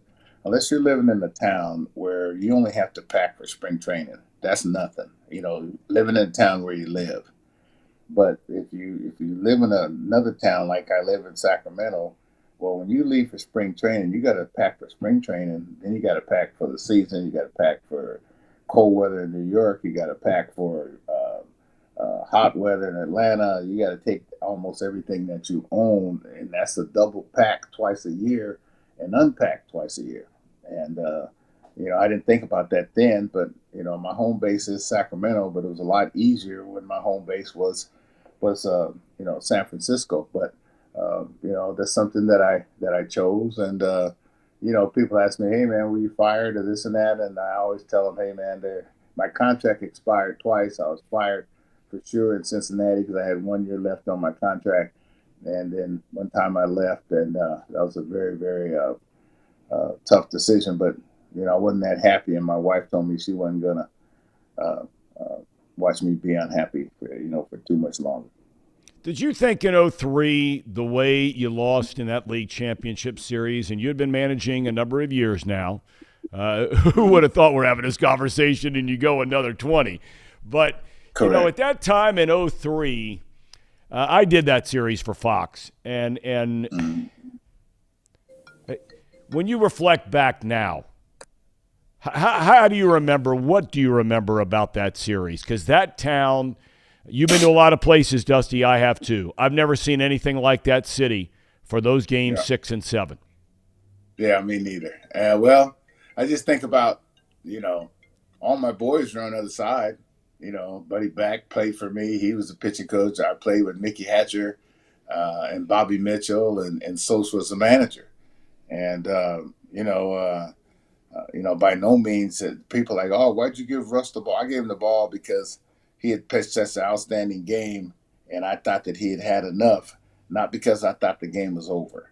Now, Felix, who came in, Rodriguez, now he was very superstitious. He would always like to throw the ball out and then get a new ball. And so, things just sort of became unraveled at that time. And, sometimes things can snowball and you can't stop it. You get one hit, boom, boom, boom, and all they needed was that 3-run homer. And I think back, I said, well, should I? What happened is I started bringing the left-hander to change Scott around, but I had seen him hit a home run off a similar pitch that Scott threw. My left-handed reliever. And, I watch a lot of games. I do my scouting report. So I said, well, I think he would be better. We have a better chance of getting him out, with Felix pitching. And so, man, my heart sank when that ball barely went over the fence down that right field corner. The stands erupted. To this day, I can't stand monkeys. You know what I mean? So I know what you mean. I know what you mean. I hate monkeys jumping up and down. You know what I mean? It's almost sacrilegious, kind of. But my heart sank, and then I had to make another decision on Game 7. And that Game 6 haunted me for a long time because that was my nemesis until this year was Game 6. Yeah. And you hate to have any like a nemesis at all, but we all do. And then Game 7, I had to make a decision between Levon Hernandez and Kurt Reeder. And like I went with Levon's experience, but when I look back, it seems like the softer throwers. The opposition is so amped up that the softer throwers can trick guys more than the guys that throw a little harder. Because I remember Bobby Jones beat us 1-0 in New York. With the Giants, I think that was 2000, and he was throwing like soft. He was throwing real soft. So you learn about certain things. I mean, you look back. And if the players perform, now you're an expert or a hero. But if the players, don't perform, or you put a guy in a position, you hope that he comes through, and they don't always come through. And sometimes the players rescue you by performance. And that's the tough part about being a manager, Tom, is that, and it was so much easier as a player because I'm judged on what I do personally. But as a manager or coach, you're judged on what other people do, that you put into that situation. You go into the Cubs, and now you come to Cincinnati in 2008. You build this thing up. You've got a nice group of young players. Ownership brings in some other guys. In 2010, the team wins the division on the Jay Bruce home run. You just got beat by a better Philadelphia team. 2 years later, in 2012, it was your best team here in Cincinnati. As you reflect back, and again, all of us, whether it's demons for some of us in one aspect of life, maybe it's decisions and other things, maybe it's just being a part of something that you're watching and witnessing and you can't explain it. When you look back to the Giant series and you're up 2-0, you come back, we know what happens. I can still see Hunter Pence jumping around in the dugout and everything. What happened, do you think, to that team in 2012? Well, first, let's not skip over the Cubs. You know what well, I mean? I didn't want to skip over the Cubs, but I only got you so long here, Dusty. So, okay. All right, let's start with the Reds, and I do want to get back to the Cubs in a second. Yeah. Let's talk about, though, I got you. That 2012 team. Yeah, I mean, we had them 2-0, and then they go ahead and win the World Series, and it was really tough. Because I live in Sacramento, so this is Giants territory, and it was tough that winter to see Giants stuff on the billboards, Giants flags hanging out the cars. That was the toughest, longest winter that I ever had. But I talked to Scott Rowland the other day, and one of the games, Scott was as sure hand as anybody I ever had. Him and Matt Williams, and the balls hit to Scott. Would have been the third out, I think, in the 8th inning. Or the 9th inning, and then the tying run scored. Then they went ahead and beat us, and then Buster Posey, beat us with a grand slam. Mm-hmm. And I had talked to some people the night before in Cincinnati, and they told me that the Giants had a big old party, and they were partying, and they were, acting like they were up 2-0, and that taught me something there too, because they were as loose as anybody could be. But, we had a young team. Boy, that really hurt. I mean, that hurt big time to be up, 2-0, and then end up, they beat us 3 in a row, which was on my mind this year as well. It's been on my mind every year. It was on my mind when I was in Chicago. We were up 3-2, leaving Miami with coming home with Pryor and Wood.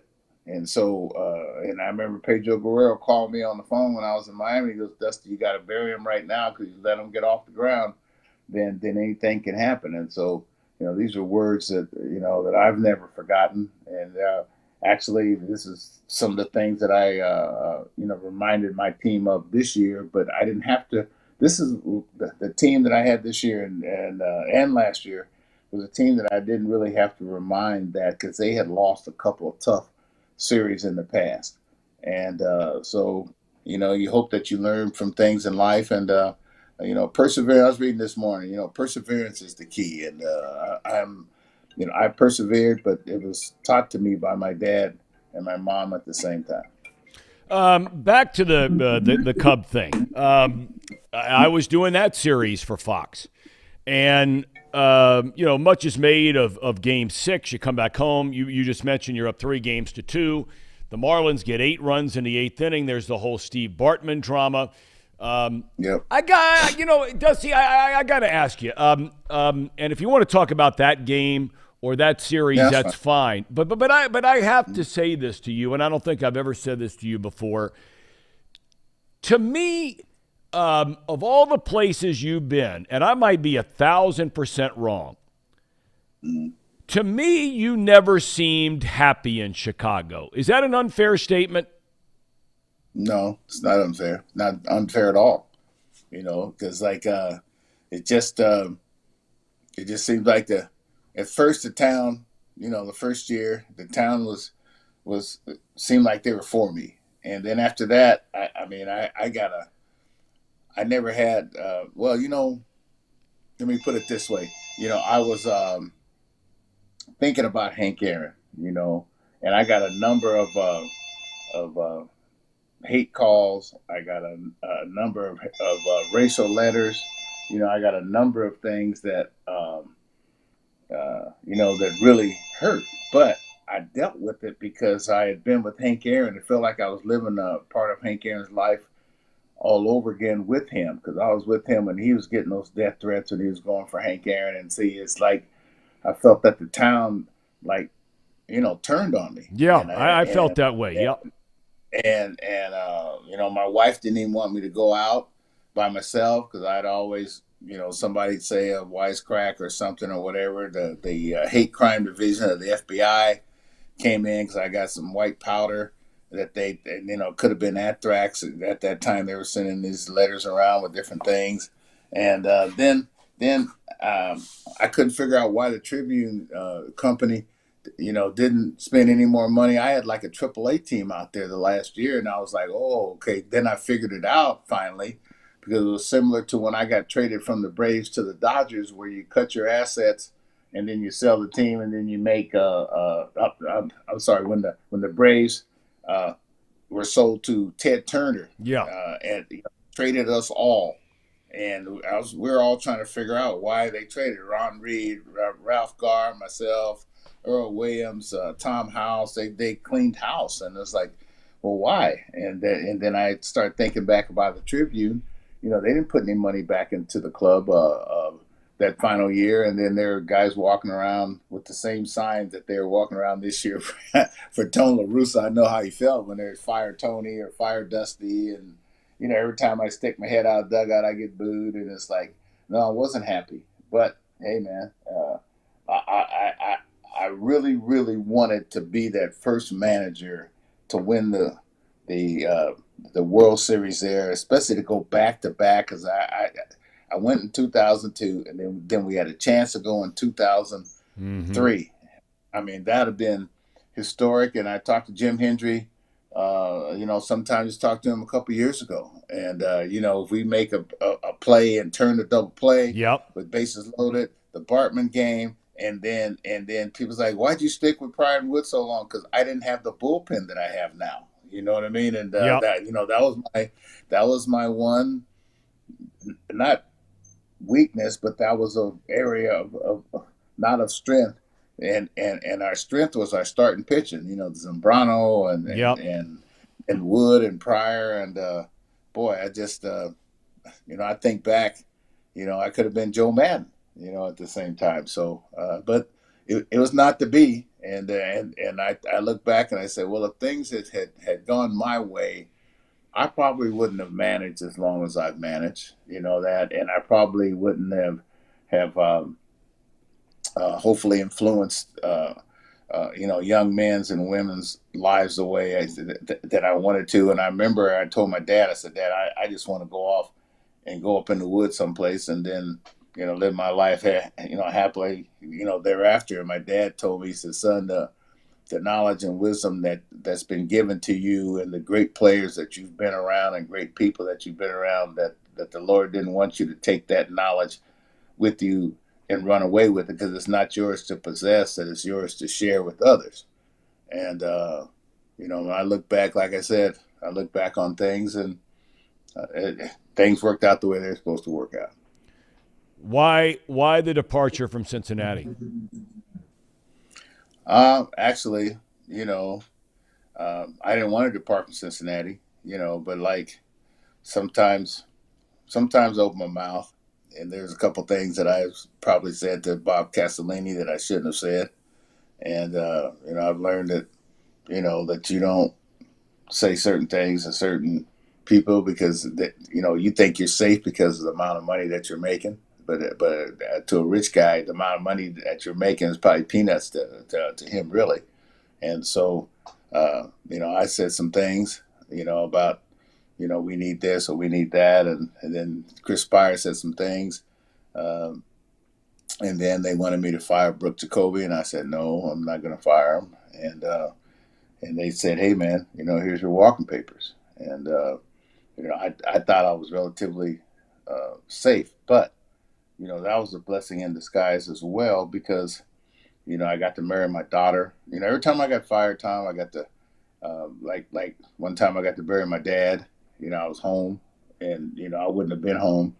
One time I got to bury my brother. I wouldn't have been home. And I got to see my son graduate from high school. I wouldn't have been home. And then I got to marry my daughter in my backyard by this big tree that she always wanted to get married by. So, like I said, a lot of these things were probably meant to be, and I tried to turn a negative always into a possible positive. You go to the Nationals. You win 95 games in 16. You win 97 games in 17. You get let go there.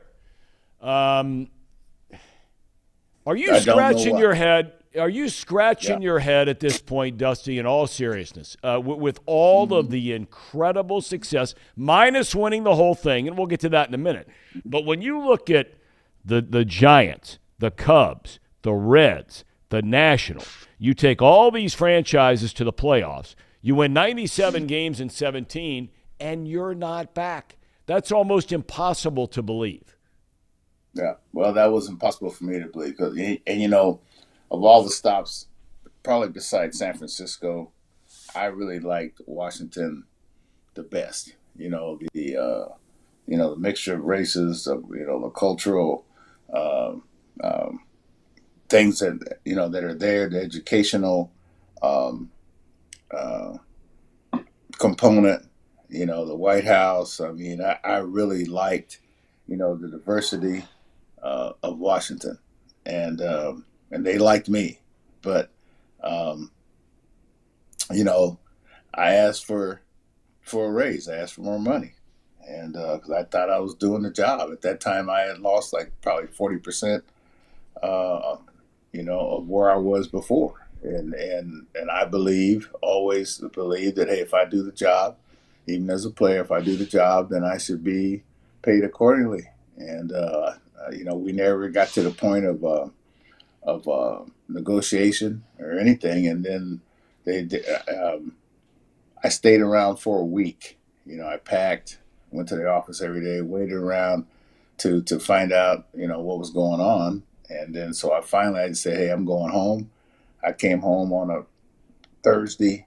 And then Friday morning, once I was home, then I got a call, from Rizzo, who I could tell, man, he really wanted me back, and I liked working with him. And he says, hey, man, that old famous, they're going another direction, and you really want to ask, well, what direction is that? Yeah, right. So, yeah, I hate that. Let's go. We're going another direction. You know what I mean? So, anyway, that was that was that. I didn't understand it, but I wasn't their first choice in the first place. And Buddy Black had been their first choice, but Buddy had asked for a certain amount of salary, and they refused it. And so they gave me a little bit more than they gave him. But when I look back at it, I mean, I like to think that it was probably a money decision versus a decision on how you do on the field. But sometimes I would feel during my career that if I didn't win it all, that I was deemed like a failure. And I was like, there's only going to be one winner. You know what I mean? And I've never, ever let myself, feel like a failure, ever.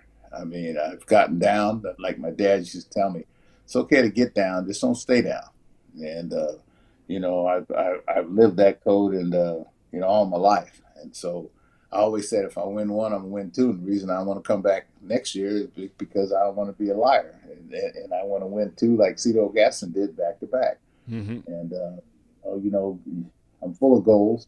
And plus, you look at it, and I mean, there was a 2-year period between each time I lost my job times 3.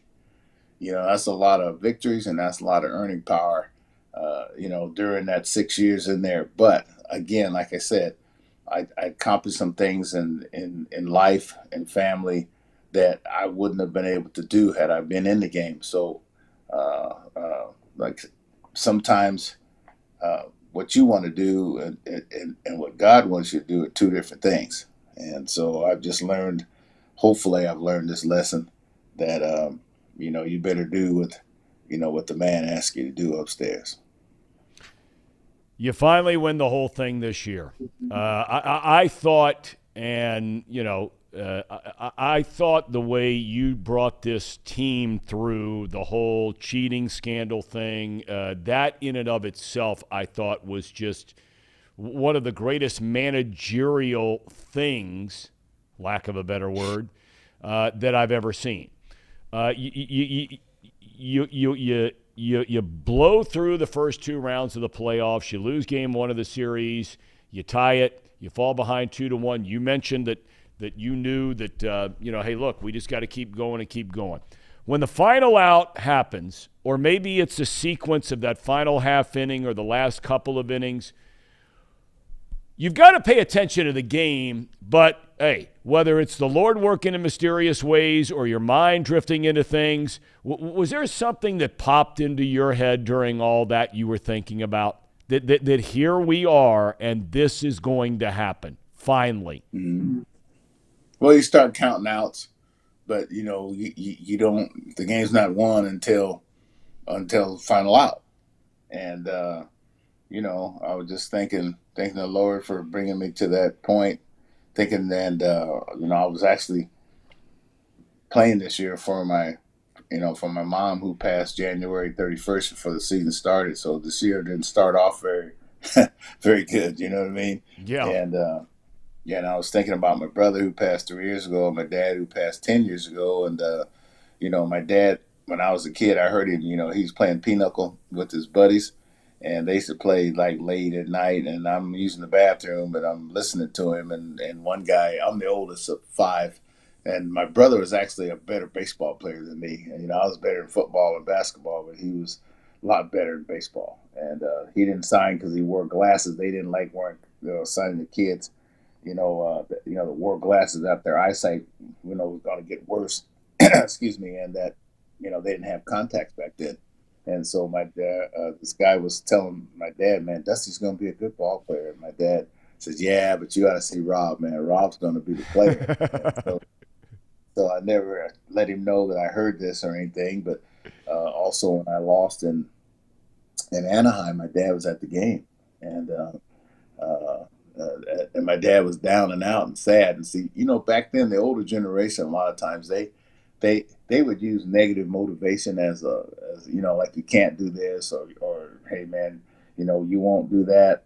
Where nowadays you can't use negative motivation, to the young kids, because a lot of them would just sit out on you and quit. You know what I mean? So my dad, I'll never forget, and I've told people this. He told me, he said, son, I don't know if you'll ever win one, a pennant or not. We didn't win it that year in San Francisco because, we had them down. You know what I mean? And he says, I don't know if you'll ever win one, after this. And that's the first thing that I thought about was say, hey, Dad, you're wrong again. I mean, I swear that's the first thing I thought about. Dad, you're wrong. Everybody wants to say, Dad, you're wrong, right? Yeah, but there's only a couple times in your whole life that you're gonna be able to say it. You know. You're right about that. Shit, my dad's never been wrong. You know that. I hate that the truth. Yeah, that is definitely the truth. The older you get, and frequently we talk about this word when we talk about presidents, former presidents. The word legacy. Look, I don't know if I've ever seen anybody in any sport in my life, any one individual, that had more people rooting for Dusty Baker to win a World Series, more so than anybody else I've ever seen in my life. I mean, everywhere I went around here in Cincinnati and just talking to people, and then talking to people outside of town, and you had to feel this and sense this and heard from so many hundreds, if not thousands, if not tens of thousands. But Dusty Baker's legacy, what I know about you or think I know about you, and a lot that I don't know about you. Your legacy to you means what? It can't be all about being a World Series champion. That's certainly part of it. No. But when you think about the legacy of Dusty Baker, and a lot of people don't like to think this way because you're not dead, but thank you. What would it be? You're welcome. What would it be? What do you want it to be? Never really thought about it. Now that you mentioned it,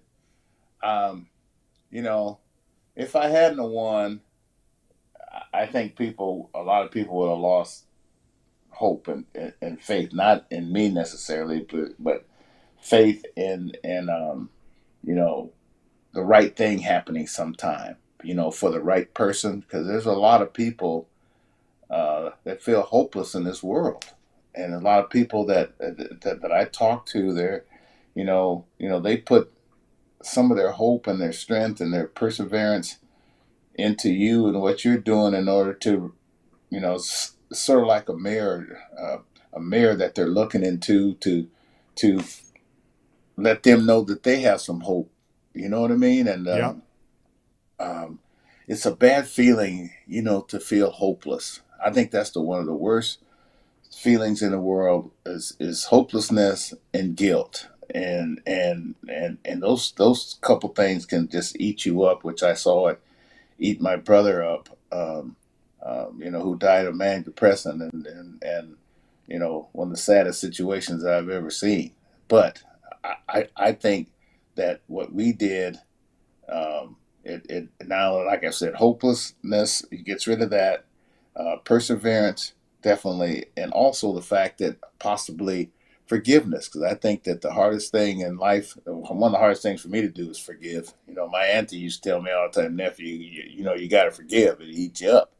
I could hold a grudge from now to doomsday. You know what I mean? But it does you no good. And I think that the fact that we won, gives a lot of people the things that I talked about. In the past. I mean, I've talked to many people, grown men, women, little kids, and a whole bunch of people told me they were crying. And my dad always said, "Hey, don't be crying, boy. I give you something to cry about." You know what I mean? And so, the fact that people admitted this to me, that they were emotional and crying, that shows me that they're not ashamed or afraid to show, their emotions. And I'm hoping that what we did, gave a tremendous amount of hope and forgiveness for whatever happened in Houston. And hopefully it's over now. You know what I mean? Well, Dusty, I've met a lot of amazing people in my life, and I think that I think there are often times, you talk about forgiveness. I think that, sometimes we go through life, and I'm sure you've had this, where maybe, the forest for the trees, you don't appreciate situations or you don't appreciate people maybe at the time in your life as you get older and you look back on those things. And you're one of those guys that, I regret I didn't get to know better because I had a chance to be around you the years you were with the Reds. You're an amazing man on so many levels, and levels are so much deeper than being a baseball manager. You're an amazing guy. And I know I speak for so many people that are just so excited for you that you're healthy. You've had to battle through cancer, that you keep coming back for more, man. You keep coming back for more.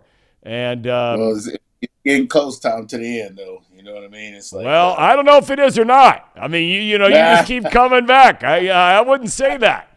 That's bad mojo. You know that. You can't say that. I was done. I didn't say I was done. I was saying I'm getting close. You know what I mean? Every year is one step closer. But, yeah, it's been great. I mean, it's been great. It's been great to be back home. I just got home yesterday. Yeah. And it's a great thing to talk to you. And I was talking to my wife last night about, like I thought I heard some guy trying to sound like you the other day on the NFL football. And I was like, man, we got to get you back on TV. Because you're certainly one of the best. Well, I appreciate it. Dusty, I can't thank you enough for your time today. You just got back from Houston. It's been an incredibly long journey going back to spring training.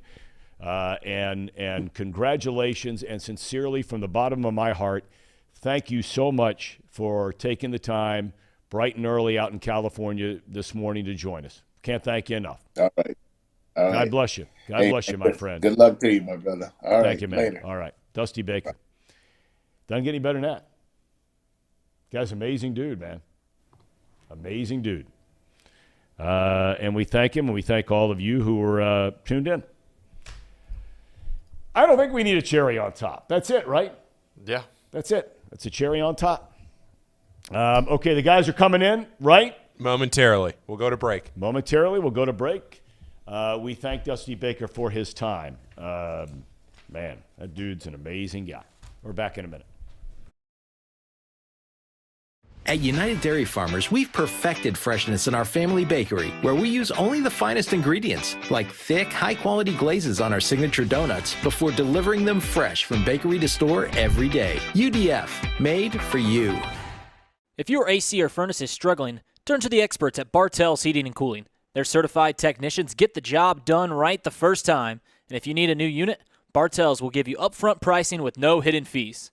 Plus, ask about Bartell's 0% interest financing for 60 months. Learn more at bartellsheatingandcooling.com. Bartell's Heating and Cooling, for a comfortable way of life. Eli's Sports Bar and Grill, proudly sponsoring high school football with 3 locations in Mason, Liberty Township, and Ross, Ohio. Our 10-foot screens guarantee a great view from every seat in the house. Eli's Sports Bar and Grill, the best place in Cincinnati for sports, food, and fun.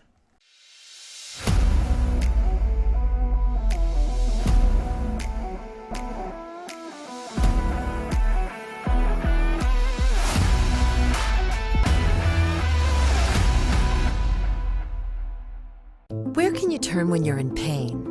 Turn where more high school, college, and pro athletes turn. Where your neighbors and weekend warriors turn. Turn to Beacon Orthopedics and Sports Medicine and get superior care on your schedule. That's the Beacon difference. Check out our fresh arrivals at Jake Sweeney Used Cars. Over 250 used vehicles weekly. All makes, all models. From economy to luxury, Jake Sweeney, the original used car superstore.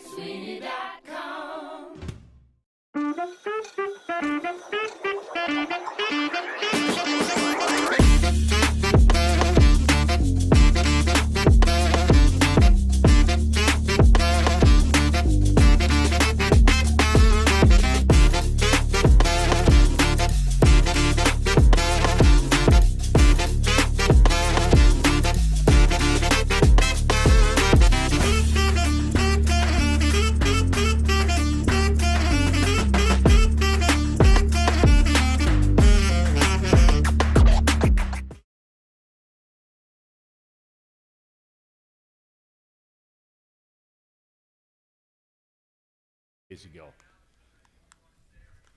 Are we back? Yep, we're back. All right, we're back on Off the Bench, presented by United Dairy Farmers. But coming up, box lunch. It'd be nice, but when you're the boss, you don't have to worry about being on time or being ready to go. Nothing like that, Reed. Right? Well, I mean, yeah, he does what he wants. I mean, we have to, do what he tells us to do, and then he just does his own thing. I mean, but he's the boss. He pays the check. That's exactly right. That comes with it. I'll never know that feeling of what it's like to be the boss. But Trace is a boss, and so he rolls in whenever he wants. What about in your household? Are you the boss in the household? No. I used to be. One of our 2 dogs is 14 and a half, just went blind in about the last year and a half. Nothing we could do about it. With her, I'm still the king. Okay. But that's about it. That's about it. Now, you guys are in your houses because, little ones in your house, the whole deal. I mean, you're still the king. I'm not the king. Just wait. Anything. Just wait. What do you got going on today, boys? Well, that's a good list right there. Yeah, I would say that Dusty Baker was something, man. That was pretty insightful, to say the least, on multiple levels. I mean, the fact that you went through pretty much all of his stops, and he was pretty transparent on some of his thoughts on a few of those stops was something. But, I know that right now, and I don't know if the decision's been made, but maybe has a decision been made with Collier yet? Yeah, he chose USC. Okay. So that's news. That's not shocking. We'll get into that later. But as far as what was your thoughts on it? I didn't really get a chance to hear. Well, I wish we had more time. Right. I mean, there are so we talked about it before we had him on. We talked about it yesterday. Right. You wish you could talk about, because I know the military experience was a big deal for him. Right. And serving in the U.S. Marines. I really wanted to talk about his dad quite a bit. That whole story, and he touched on it. He walked you through it, but walked it through it quickly. I would invite anybody to go back and read that story about what happened with him and his father. They were so close for so long, and his dad was so intent on him going to college and not going to play professional baseball right out of high school. And you heard him say it. He did not talk to his father for 3 years. 3 years. And, by the time I got to know Dusty Baker, him and his dad were they were like this, mega tight. And so, I would have liked to have kind of prodded that a little bit more, and he'd have been open to talking about it. And then the Bob Castellini stuff there was interesting. Yeah. You wonder what did he say to Bob Castellini? Well, it's interesting because 3 of his stops along the way, I'm a Cubs fan, Trace is a Reds fan, Paul over there is a Nats fan. And I feel like that whole conversation of how he left each job was kind of a little heartbreaking to each of us, because we all love Dusty. Yeah. And just hearing everything that he's been through was incredible. I was glad that I had a chance to ask him, though, about him being unhappy in Chicago, because that was real. A lot of people don't remember that. His first year, he's king of the mountain when he takes them to the league championship series and they get beat. But the ensuing years got very, very ugly. He touched on some of the racial stuff, the letters. The second he would step out of the dugout, they'd boo the heck out of him. It was brutal. And I just remember I'd go in there and do games from time to time, but I'd sit there and just think to myself, man, this looks like just a bad situation. And he all but admitted that's exactly what it was. I remember the 2004 season, the Cubs were supposed to be really good. Yeah. They just went to the NLCS. They get Nomar at the trade deadline. They get Greg Maggs to come back. They were supposed to go to the World Series. And it's just funny how sour things get. I had no idea about any of that. I was young when he was the Cubs manager. It was bad. He just had a bad vibe, really bad vibe to it. It was too bad. But he's great. I mean, golly, the guy, he just keeps on rolling. Yeah, it's almost as if, which, not to put words in his mouth, but it seems as if he just keeps going because he knows nothing else to a certain extent, right? It's like, for his sake, it's kind of like wanting to stay active and wanting to do things and don't want to go and sit around and do nothing, because I don't think there's been a single moment in his life where he's done that. No, there's no chance. No chance. It validates all of the feelings that we had wanting Dusty to win the World Series after you hear him talk and hear everything you've been through. It validates that much more that no one in baseball, perhaps the history of baseball, has deserved a world championship more than Dusty Baker. No doubt. No, and he's on his way to the Hall of Fame. I think he was even without winning the World Series, but he is definitely on his way to the Hall of Fame now. And they can put him in, if I'm not mistaken, right away as a manager. You have to sit around and wait all those years. Tony La Russa is already in, and he's been managing. Of course, he walked away from the game for a while, but they can put him in, and hopefully that's very, very soon. Because when you get to be a guy his age, good Lord willing, but you just never know. Why do we do that as humans? Why do we wait until people pass away to start doing things for people that we should have done before when they were alive and they could have enjoyed it? It happens like all the time. If somebody passes away, next thing you know, they're in the Hall of Fame like the very next year. They're being memorialized. And that's what, to the small extent, not to jump back into the Pete talk, but that's to a small extent of, I think, what you were somewhat getting at earlier, not to put words in your mouth. But it's like, I think it's safe to say that he's been punished. You could argue whether it's not if it's enough or whether it's too little, et cetera, et cetera. But if you're going to put him in the Hall of Fame when he dies, let's put him in the Hall of Fame now. Well, I think that's part of it. I think that's part of the punishment is they're going to not let him be able to celebrate that. Yeah. But it just begs the question of what are we doing? Like what's the point? What exactly are we accomplishing as a humanity for letting people die and then trying to, after the fact, try to piece it all together? Like, as we've said in this office before, you can say whatever you want about Barry Bonds and you can say whatever you want about Pete Rose, but as you guys have said time and time again, this isn't me saying it, I'm sort of us saying it as a group. If your goal is the Baseball Hall of Fame is to tell a story and to tell people about a game, and it's a museum, then how in the world are you not going to have Pete Rose and or Barry Bonds in there? Yeah. I mean, if you want to have something a little small at the bottom that says, hey, these guys were a part of these allegations, et cetera, who cares? That's fine. Let the guy read it. Let them make their own decision on whether or not they feel like they're worthy of being in there or not. Yep. But I do think there's a small thing. Maybe it's justification, but I don't think we talk about Pete Rose. Now, no offense to Pete. I'm not saying that he doesn't deserve to be talked about, but I was joking with him the other day. Like, of course he's better than Wade Boggs. I'm not suggesting he's not.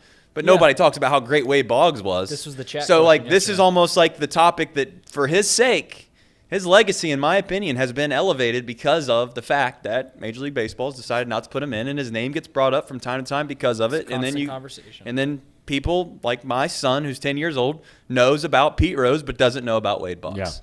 Yeah. So maybe it's a blessing in disguise, and I know Pete doesn't feel that way. But that's my spin zone, Tom. All right.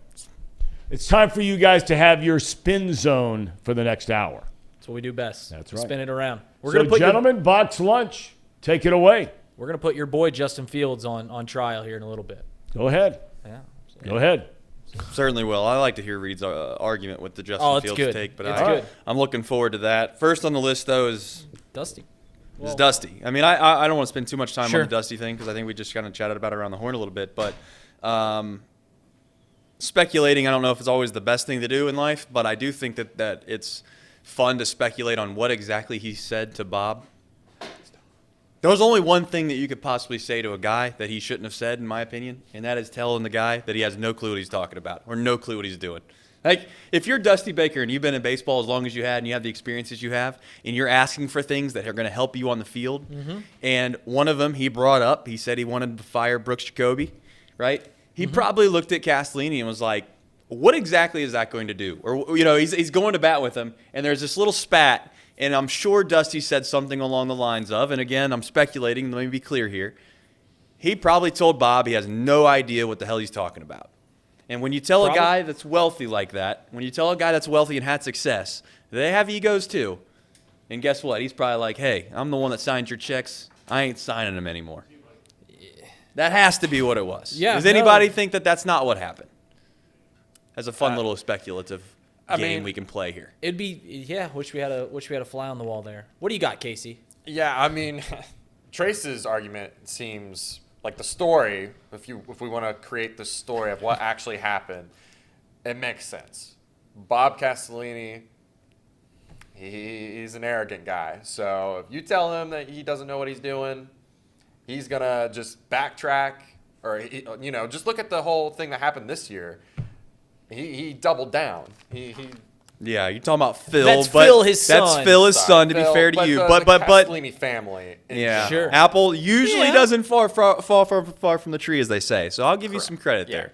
I'll try to piece that together for you to a certain extent. Casey. Thank you for no problem. Steve Denneman brings up one of my favorite parts of the whole interview was Dusty's landline phone going off in the middle of the in the middle of him completely talking about something that was like kind of incredibly serious. important, right? Yeah, it's like the Cubs whole situation. He's talking about just death threats, getting death threats, anthrax, letters in the mail, and my man's got a landline phone just. Are you ready for this one? I already know this. Go ahead, Paul. What you got? I got a landline. Yeah, the Fritchners have a landline. I got a landline, baby. Fritchners have a landline. We get the daily newspaper, and we got a landline. Wow. What happens when the cell towers die? Tradition. How often do you use that landline, said landline? The bots use it all day long, let me tell you what. So it rings all day long. It rings a lot. So just get rid of it if you don't answer it. I mean, Everett brings up a good point about Dusty, too, and the whole Brian Price thing, because I got to be honest, I do think that it was relatively a popular thing in this town when that whole situation went down, that people were okay with Brian Price becoming the manager over Dusty Baker, because it just felt like the Reds were never going to get over the proverbial hump, right? And that was kind of Dusty's shtick, clearly, for the longest time, is that this guy can get you to the playoffs, but he's never going to actually win anything, which is kind of a ridiculous thought in and of itself. Yeah. But the one thing that I wish, I don't want to say Tom did a poor job and he didn't have enough time to maybe ask him, but one thing I wish we could have pinned, maybe not against Dusty, but we could have asked him what Bronson, kind of like validated what Bronson had said earlier about the whole like decision. Was it Brian Price was he the one making the decision on who actually was taking the ball? Granted, the manager at the end of the day has the ultimate saying in that whole Latos Arroyo on short rest versus Mike Leake, but I wonder how much of that was his decision versus maybe just trusting Brian Price, and then the idea of Brian getting the job, and it's never been the same since. And some of that's because of players, yes. But as I've said before, I think managers matter more than people make them out to be. Thinking about Dusty's career, think about the stretch that he had from he's at his, probably if you would have asked him before he started his managerial career, his dream job growing up in that area would be the San Francisco Giants manager.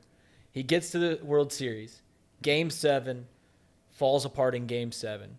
He then has to move on to the Cubs, and then that whole incident happens in 2003, and then what comes after that, the death threats because of how good they were supposed to be in 2004, ongoing. That's a tough stretch, and my man just kept going. Came to Cincinnati, won ball games, went to the Nationals, and I just assumed that they got rid of him in Washington because he lost 2 straight times in the NLDS, and I figured that was just they just got rid of him because he wasn't winning in the postseason. It felt like my heart got ripped out listening to him answer that question, because as a Nationals fan living in Northern Virginia when all of that was going on, it was so vague, all these answers that we kept getting on why isn't he back. People would ask, why aren't you coming back? So National fans wanted him back. I'm trying to put myself back in that time, because there was definitely frustration that Dusty just couldn't win the big one. And you had 2 of these incredibly talented teams. You had Bryce Harper. You had all this. And you couldn't win it again. And but he was only there a couple years. It wasn't like 2 years, he was. It wasn't like he was there for 6 years. They made it all 6 years, and they never got to the World Series. They only gave him 2 runs at it. So then to not have him back, and the other thing too was the Nationals have a history of not keeping managers for very long. They are very quick to pull the leash, and pull the rug out from under you on a manager. So, yeah, I was shocked when Dusty got let go, as I think we all were, and it was really frustrating because, like I said, we never really got any answers on it. And then now, 5 years later, we hear more about it. Sirboy brings up the Reds haven't recovered from Dusty being fired. They've had just 2 winning seasons, one of them being the COVID year since Dusty's been let go. It was bad karma, bad mojo.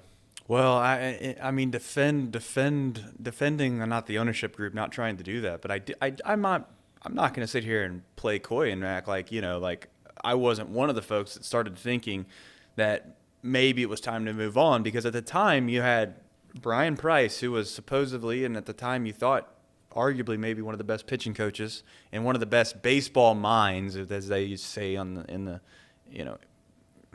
of the baseball minds that we have had around Cincinnati in quite some time, right?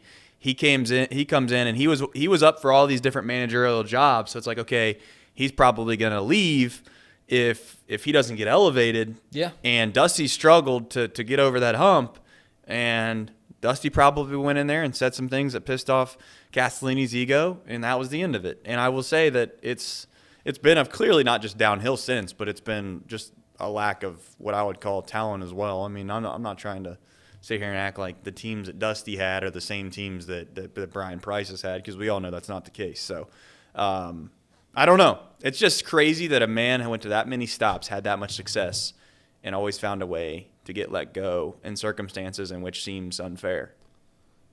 Go ahead. Go ahead. I was just saying that's the part that seems wild to me. It's not just Cincinnati. I mean, it literally was.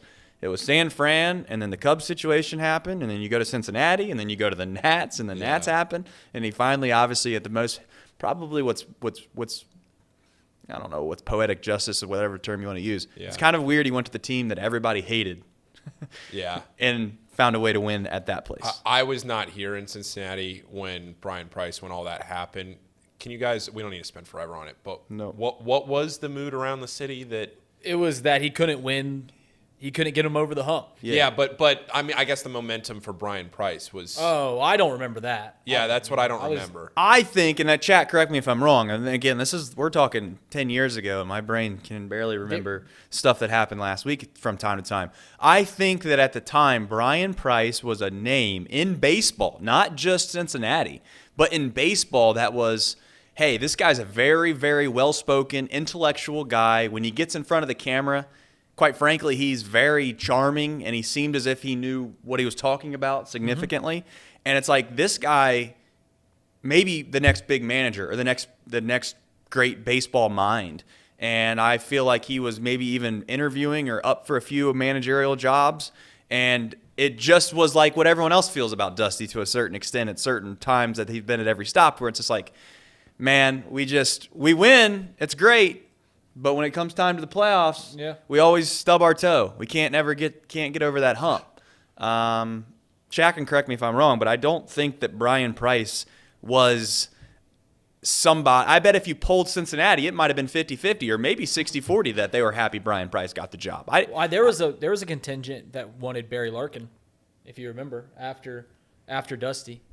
And I remember talking to some people like, somewhat close to the Reds, some scouts and stuff like that, and they're talking about hiring Brian Price over Barry Larkin, and they said, why would we hire, what is Barry? Nothing can happen good for Barry Larkin if we hire him. He's thought so high of in this city. He hasn't been around baseball at all. This can only go sour. It cannot go north. Alex Wallace brings up a great point in the chat again. Mike Zimmer and for your sake, I don't know if you remember Mike Zimmer with the Bengals. Yeah. That's kind of the same feeling I think it had. But Brian Price and Mike Zimmer were one of the same, right? It's like, that's okay, a good comparison. Yeah, this guy. And to be fair to the Bengals situation, I don't know if it's all that bad of an option to where you're like, hey, we want Mike Zimmer as the head coach instead of Marvin, because it's just like he's winning, but we're not getting anywhere here. Yeah. So perfect analogy almost. Okay. Sir Boy says the Barry Larkin train is still going strong, and there's no way that's I don't see it. Why would you hire Jeff Saturday? Oh gosh, we're not doing this. We're not doing that again. Isaiah Collier, let's jump into that really fast. I don't know how many people care about this. Yeah, I'm going to say this though. This goes back to my exact point that I was making about Wes Miller. Not to try to spin this and make this a big topic, but I'm being serious about this. This is the reason that talented coaches leave places in which can't find a way to get the big name. If you're not in an NIL era, if you're not able to pony up the dollars that it takes to keep a guy, I think it's – and again, I'm not trying to say it was all NIL, but I guess I kind of am, because at the same time, the one thing that you heard, the reason that Cincinnati was in the mix was because of the relationship, because how quickly that Wes Miller and his staff identified Isaiah. Yes, he was a big talent, but he wasn't the number one player in the country when they started getting on him. So – he had a good relationship with UC. And let's be honest, do you want to go out to USC and play on the West Coast? I get it's Southern Cal. Maybe that's the charm. Maybe it's the beach. Maybe it's LA. But my point is that is it a better basketball? Do you want to go out and play in front of 2,000 fans? Do you want to go play in the Pac, or do you want to play in the Big 12 at UC that quite frankly, is going to be rocking. Yeah, I mean, there's only one thing that doesn't seem to be on the same scale, and that's what's coming in somebody's pocket. Well, it's everything outside of Fifth Third Arena is better if you go to USC. I mean, you're like you said it. You're in Southern California. Weather's nice. And he's only going to be there for 1 year. He's going to be there for 1 year. Yeah. So it's not like he's going to be there for 4 years, which I was going to argue, is he a program changing guy? If UC got him a 1 year, one and done kind of guy, it helps with the transition, but that's a moot point at this point. But everything outside of Fifth Third Arena is better at USC, so I understand fully why he chose that. But you're right about Wes Miller. He's going to move on eventually. He's clearly got the capacity to get guys. That's my only thing with UC, and I don't know how you fix it. I really don't. Maybe you find a way to run into some luck, and maybe a UC grad or alumni finds themselves as a part of the next big company, and they become a billionaire, and you don't have to worry about that anymore. But at the same time, it's just frustrating because it would have been neat for the city. I'm not a UC fan, as I will openly admit, but I think it would have just been neat for UC. It would have been neat for the Cincinnati fandom, if you will, or our area to have the number one player in the country coming in. It would have elevated the crosstown shootout, whatever they want to call it. Everyone says it for a year. My only thing is like, that's never a guarantee, man. Like, it's just not. There's multiple guys. Who was the guy that went to Memphis, Paul? You'll know this. Who's the guy that went to Memphis? Amani Bates. Amani Bates. Oh, man, he's going to be the number one pick in the NBA. That stuff doesn't always happen, man. It just doesn't. There's these five-star guys. They think that there's from time to time, to be fair, from time to time, there is a LeBron James and there is a Kevin Durant. There's guys that come in and it's like, okay, this guy probably shouldn't even be playing college basketball. Well, neither of them did play college. Well, no, Durant played at Texas. Durant did, but my point is that if LeBron had to go to college for a year, we could all admit that he doesn't need to be playing college basketball. Yeah. I'm just saying, I don't know if Isaiah is that. I'm not saying he is or isn't. I haven't seen him play. But at the same time, it's one of those things where, yes, you could say it's only for a year, but that's not a guarantee. And the only thing I would say to hold out hope for UC fans is Wes Miller is a likable guy, and there is the transfer portal. I'll leave it at that. You might think that this is dead and done, but you go out there, you struggle a little bit, you're not a one-and-done guy, and next thing you know, you're playing in front of 2,000 fans every single night. To be fair to USC, they've been pretty good in recent years, so I'm not saying it's a terrible program. But there's always this holdout hope. Don't be the idiot fan that starts trashing on a kid because he chose to go to USC and he didn't go to UC. I will say this, and this was the point I was going to make. If he did end up going to UC, about the program changing thing, even if he is a one-year guy, if he would have came to UC, it would have been at a perfect time because it was in a transition to a bigger conference, and they would have been competing in a bigger conference, which looks good for recruits. So that's where it is, a program changing guy. I'll stake a claim that he's probably only going to be a one-year guy. That's fair. I'm not going to argue that. Yeah. We got boxed. Oh yeah. So court. Let me Here's the thing, though. I don't even have. I made something yesterday, a monologue. Is there a chance if I send this to you, Paul, I can get this yes. up? Email it to me. All right, I'm going to do that now. So I shared my monologue. See, I'm just, I have other things going on with you, Paul. I got to be honest. On Twitter, though, right? Well, I shared it's email. I shared it. I shared a Google Doc. It's my monologue. So I want you to lay this out while he's getting my monologue. Okay, so we're gonna do this. It's gonna be box court. We're not gonna do this. I'm not gonna say it's a regular. Do you want this up here on the? Yeah, screen? I would like it. Okay, I would like mine as well. I just forwarded it to you, Paul. Okay. Here's what it is. We're gonna take a topic. Today's topic is gonna be Justin Fields. Obviously, been playing very well. Trace has been on the take for a while that Justin Fields is, well, he can get to his take. He's out on the Justin Fields train. Yep. And I'm going to stand on defending for Justin Fields. We're going to do this for various topics of all time. Give a little more structure instead of us just screaming at each other every time we do this box lunch show. Here's the structure. I'm going to give an opening statement at the desk as the defendant for Justin Fields. Trace is going to give an opening statement as the prosecutor for Justin Fields. We're then both going to have a rebuttal, and then we're going to leave it open to debate, and we'll take it from there, and eventually we'll end with a verdict, which will come from both the chat and our two producers, Casey and Paul, on who is right in the debate. So is my monologue ready to go? It will be by the time you get up there. Okay. That's every bit of like 5 seconds. So, well, to kick this thing off. Yeah, dude, go ahead and play. We gotta. Here we go. Let's go to box score. In the world of sports, certain athletes or topics are considered especially divisive. At Chatterbox Sports, the dedicated fans who debate these topics are Trace and Reed. Welcome to Box Court. All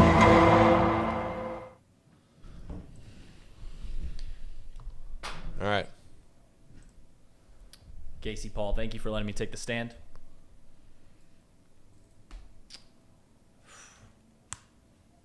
All right.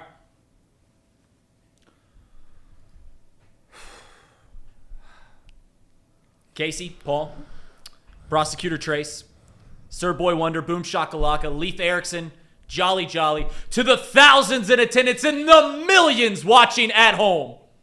Thank you for allowing me to take this time and stop this man from tarnishing the good name of the quarterback known as Justin Fields. Now, before we begin dissecting this poor 23-year-old's career while it is still in its infancy, let us understand definitively what we are arguing here. Are we arguing that Justin Fields is elite? No. Are we arguing that Justin Fields can push the Bears over the Super Bowl threshold? No. We are simply coming together to argue that Justin Fields is a good quarterback and not, as Trace often likes to argue, hot trash. Hot trash. What makes a good quarterback? Well, over the years, that has changed. Hell, Hall of Fame quarterback Joe Namath was considered revolutionary, and he had just 2 seasons in his entire career where he threw more touchdowns than interceptions. For the sake of this argument, let's draw the line for a good quarterback at something that we can all agree on. Now, there are 2 ways that we can do this.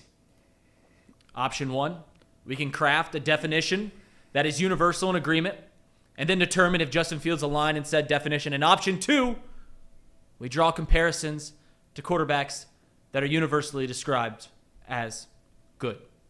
Today, I will do both. Let's dive in. So what's a good quarterback? Well, it's no secret that it's the hardest position in sports. It's hard to win in the NFL without a good quarterback. So right there is how we can safely determine what is a good quarterback. Can you win games? Do you put your team in a position to win? In short, yes, Justin Fields does. Have you ever heard the phrase, "What have you done for me lately?" Over the past 4 games, which makes up over 20% of Justin Fields' professional career, he has passed for 620 yards, thrown 8 touchdowns, and 2 interceptions. What about on the ground, you might ask? 437 rushing yards, 5 touchdowns. Impressive. But sure, you might be asking yourself, aren't the Bears 1-3 over the past 4 games during that time period? Aren't you debating whether or not Justin Fields can win you ball games? Well, in those games, the Bears scored 33 points, 29 points, 32 points, and 30 points. Guys, you have this graphic. I might have not gotten it. But basically, teams that score at least 29 points win 81% of the time. Justin Fields is simply not getting any help. Not just on the defensive side, but can you name the Bears' top receivers? Darnell Mooney, Cole Kmet, Dante Pettis, St. Brown? This man is not only doing this without receiving, he's leading the team in rushing, a team that has David Montgomery and Khalil Herbert on the roster, and yet Justin Fields is the biggest threat on the ground for this Bears team. Simply put, if the Bears fill the gaps on the roster, they'll be winners. Now let's get behind our gun and take aim at comparisons. This is where I'm going to lose some of you guys. Listen, this is football. All I can do is display the facts. You guys don't want to hear Justin Fields draw comparisons to Lamar Jackson and Michael Vick too early in his career. Heck, I played Madden 2004. I know how good Vick was. And as a Bengals fan, that Lamar Jackson run from 2019 is on repeat in my nightmares. Yet here we are. We have to acknowledge what is going on in the National Football League. It'd be low-hanging fruit to stand at the end of Justin Fields' career and look with hindsight, which of course is 2020, and say, yes, he was good or bad. That's what the haters said about Lamar Jackson and Michael Vick, and it looked bad on the back end. Now this guy, Justin Fields, is good. I'm getting in front of it, and I'm encouraging you all to do the same. At no point in neither Michael Vick's nor Lamar Jackson's young career have they had a stretch that compares to what Fields has done over the past 4 games. Let's look in the rearview mirror. During Lamar Jackson's 2019 MVP campaign, he never had a 4-game stretch in which he surpassed 5 touchdowns rushing and 8 passing, as Fields has done. In fact, Lamar Jackson's has rushed for just 7 touchdowns that entire career. Justin Fields on a bad roster in a defensive-minded franchise is on pace to surpass both 20 passing touchdowns and 10 rushing touchdowns in the same season, something that neither Michael Vick nor Lamar Jackson have done. As I segue off this topic, let me leave you with this. The highest regular season single-game rushing totals by a quarterback in the past 20 years. The most, Justin Fields this past week. The 5th most, Justin Fields last week, the week before. The other 3 in that list, Colin Kaepernick, Michael Vick, Lamar Jackson. Now, I don't know what my opponent will bring up today. Maybe he will attempt to discredit his recent 4-game skit because it's a small sample size. But I'll remind you that this guy has only started 20 games. That 4-game stretch is 20% of his NFL career. Perhaps he'll bring an anecdotal argument of one game in which he watched Justin Fields play.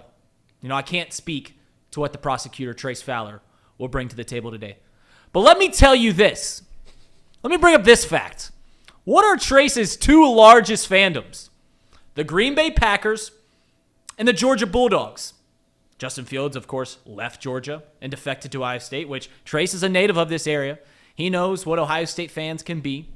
He's been up to the onslaught of Buckeye fandoms throughout his entire life and probably has a sour taste. Then he gets drafted and goes to his NFL team's biggest rival. And he has long hated Chicago Bears quarterbacks ever since Jay Cutler ruined Brett Favre's jersey retirement night on Thanksgiving in 2015. So just remember that when he's making his case. Casey, Paul, viewers, thank you.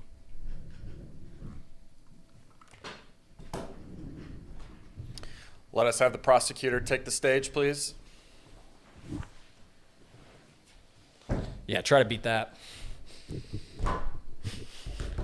First of all, let's get something out of the way at the very beginning here. Taking shots at my fandom and why I am going to have the take I'm going to have is a clear shot at my integrity. Okay? Let's start off with this. I can put business aside from my personal feelings because if that was the case, Reed wouldn't even have a job here. All right? But as Paul's trying to get to perhaps my rundown, I'll start off with a few things. I don't know whether or not Paul's letting me know I got it ready. But here's the situation I want everybody to understand. I can clear all that out. All right? Justin Fields did go to Georgia. He did transfer. But that has no bearing on my belief system, whether or not he can be a good quarterback or not a good quarterback. But I get it. Highlights are fun. Athleticism, it's neat. You get to see it from time to time in the NFL. But Justin Fields isn't a QB who's going to be a franchise quarterback. Those legs that he relies on right now as a 23-year-old, okay, it's called the not-for-long league for a reason. It's the NFL. Those things will either do one of 2 things. They'll become injury prone because you can't run around in the NFL all that long without getting hurt. Or, guess what? Father Time is undefeated. This dude's a one-read, scramble drill around quarterback, okay, that can make a throw from time to time. But if you think this guy's going to sit in the pocket and dissect the defense, the very thing that it takes to win long-term in the NFL, right? Yeah, you can show me those YouTube highlights like I said. You could cherry pick throws. I've seen them. The Bears fandom is out in full force with their YouTube clips of what this guy can do. All right? But guess what? You can YouTube Matt Flynn. He's got highlights too, and he looks pretty good on YouTube as well. Oh, but yeah, like you said, he did go to Ohio State. And when he was at Ohio State, he was a pass-first guy, everybody. Yeah, I don't know if you know, but he had elite weapons at Ohio State. You know, guys like Olave and Garrett Wilson, pretty good players.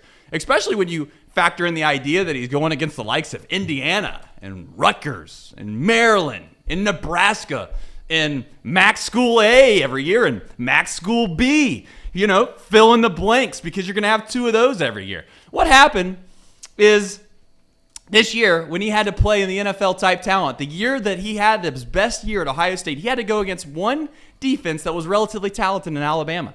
He had 190 yards, folks. 1 touchdown.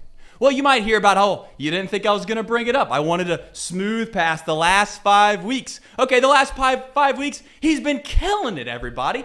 He's a great running back. I'm not taking that away from him. But let's go to the throwing component. You know the thing that most quarterbacks are known for? The thing that you got to do to win a Super Bowl when you're a quarterback? Throwing the ball? Okay, last week. Yeah? He's 1-4. Oh, bring up the stats about he scored all these points. But when it mattered the most and he had a chance to drive down on the Lions, what did he do? He threw an interception. Turns out, when you throw interceptions on your own side of the field, the other team scores more points. It seems like maybe all those points that the other team is scoring isn't all his fault, or maybe it is. That said, scroll back up, Paul. I'm not done. He's 1-4.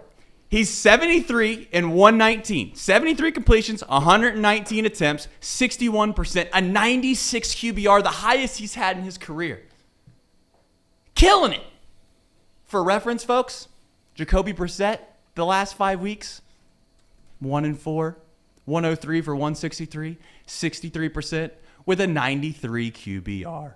He's the same dude when they throw the ball. Jacoby Brissett and Justin Fields have identical stats the last 5 weeks about throwing the football. This guy, okay, folks, is a fidget spinner. He's Planet Fitness in January. He's that Peloton you bought with your wife to go spin on it every week. And in a few short years, just like that Peloton, the dude is going to be in a dust ball and he will be long forgotten. All right? I yield my time, Your Honor. That concludes both opening statements from the prosecutor and the defendant. We now will go to the defendant's rebuttal. Oh, I got something.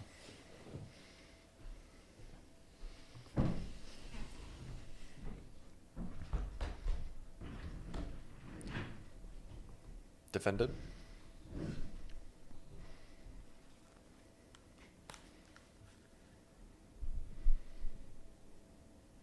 The audacity. Why are you putting headphones on? You don't have to hear anything. I have a big ego and I like hearing myself talk. The audacity of the prosecutor to come up here and call Justin Fields a fidget spinner, completely discrediting everything that he has shown the National Football League over recent weeks. Now listen, when we started this conversation, this debate, we didn't set the parameters on whether he'll be a good quarterback in 6 years, in 7 years, in 8 years. We did it. Is he a good quarterback? Yes, there's some serious conversations to be had over his longevity in the NFL. He's a small, scat back, running quarterback.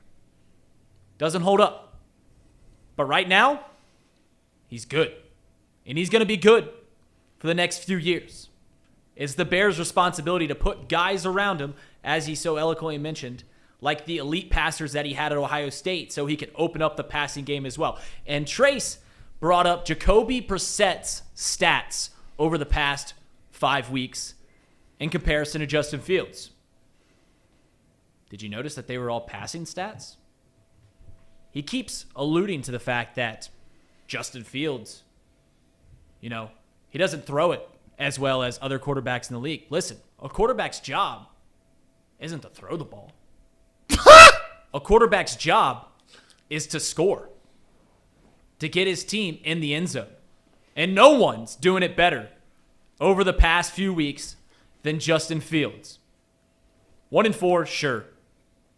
But if he gets just a little bit of help from the defensive side of the ball, he wins ball games. 4-1. And that's really all I have to say. You can't discredit what this man is doing with his legs just because it's not the conventional wisdom. The game evolves, and Justin Fields is at the forefront of that evolution. Thank you. We would now like to have the prosecutor have his closing statements for his rebuttal.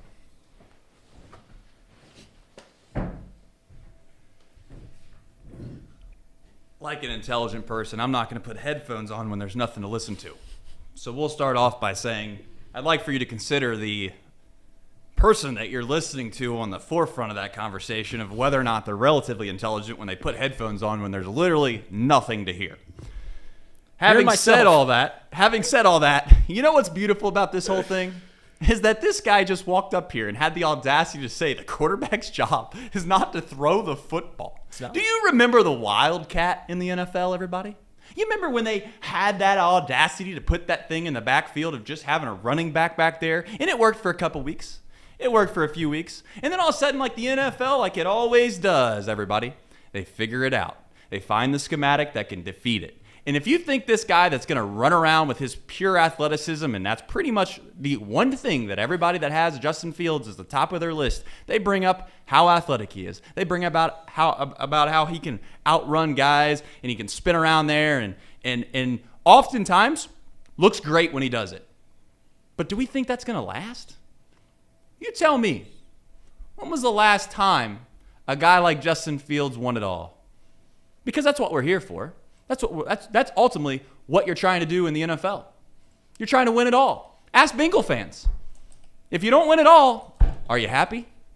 Do you come in the next year thinking, man, we did it? No, you don't. You got to win the last one. And you tell me, when was the last guy that looked like Justin Fields? When did he win the last one? Go dig. You're going to be digging for a while. And that's all that really needs to be said about Justin Fields. He's a running back, disguised as a quarterback until he gets hurt and or those legs don't move like they used to. We'll see. Time will be on my side. Thank you, everybody.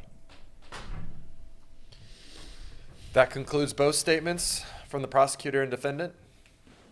We will now leave it open to you. Yeah, well, you got to put it in the comment section. Who won the debate? Trace or Reed, is Justin Fields good or not? And I will say, the poll is coming up in just a moment. The first thing I brought up in my opening segment was how we're not going to talk about whether or not he's a quarterback that can win you Super Bowl. We're just doing it if you're good. And that was your closing argument. It's funny you when move the goalpost. Yeah, it's funny when you have to say this guy has to do something in order to be elite. Listen. I would even say this. If he got the Bears to even a couple Super Bowls, I can understand that. Dan Marino's a great quarterback, never won a Super Bowl, so you can't use that as the only reference, when you got guys like Trent Dilfer who have. But we'll see. We'll see if he's a guy you can hang your hat on in the NFL for quite some time, and I think I know the answer to that. Paul, Casey. Yes. While the votes are coming in, they'll be the deciding factor if you guys are split one way or the other. Who won the debate? See, I'll say this. I am somewhat biased in this conversation because I would lean towards Reed's argument. I think that Justin Fields, if you just look at it, that these 4 weeks have shown us enough to say, okay, there's something there. And if they can capture that, then this guy is going to be good. If you think Lamar Jackson's any good, this guy is going to be a bit better than Lamar Jackson. Right? Based off what, Casey? I wasn't making that argument, but let me just finish. It's your comments. So Justin Fields is a way better passer than Lamar Jackson. Can we agree on that? No. We're done No, debating you this don't think argument, so. but Regardless, No. I think he will be. I think he can be. And I think he can be just as an efficient runner as Lamar Jackson. And if you believe those two things are true, then you have to say Justin Fields is a good quarterback. Debate style, who do I think won the debate? Reed. Do I want Justin Fields on my team? Absolutely the hell not. No chance. I thought Trace actually won the debate, in all honesty. man, we got split opinions over here. Yeah, I mean, Reed only brought up essentially opinion-based stuff. He didn't bring any factual evidence to this. He wanted to come in here and say, okay, yeah, the guy, if his defense would have held a team under this amount of points. But what he didn't want to bring up is last week, right? The Bears were playing the Lions and had them dead to right. And yeah, part of the reason that the defense perhaps didn't do as well is because when you give the ball to the other team on the 5-yard line at the end of the game, they're more than likely going to score. I don't think you want to bring up Justin Fields' passing stats as a career and or the whole entire season. Because right now all we're really doing is we're arguing over the fact that the last 5 weeks he's looked good. I'm purely judging my opinion based on whether I would want Justin Fields as the quarterback of my favorite NFL football team. And the answer to that is no. What quarterbacks would you have on your NFL team, though? There's only a handful of guys. You're only going to pick the Mahomes. I'd pick Lamar and Jalen Hurts over him. Okay, Jalen Hurts maybe, but Lamar? Are you kidding? Yes. Yes. Come on. All right, guys. Yes. Come on. Do you guys think that Justin Fields is good? No. Okay. I think he can be. I think he's shown that he will be. So let's let this stand. Because you know what the beautiful thing about all this is we get to find out. And you know one thing that I get sick and tired of hearing about Justin Fields is he's got no weapons. The guy can't do this. He can't do that. Okay? Let me explain something. Mooney. Lamar Jackson. Who the hell's Lamar Jackson throwing the ball to? Who the hell's he throwing the ball to? He somehow is leading his division and winning football games without Mark Andrews the last few weeks. Great deal. Who? Someone explain to me who Lamar Jackson's throwing the ball to right now. What receivers does he have, everybody? Yeah, but Lamar Jackson has been worse. Playing a lot worse than Justin Fields. Yes, they're winning football games, but that's because the Ravens have a better football team. My point is that so what you're saying is Lamar Jackson right now. Jackson has just surpassed the Baltimore Ravens offense.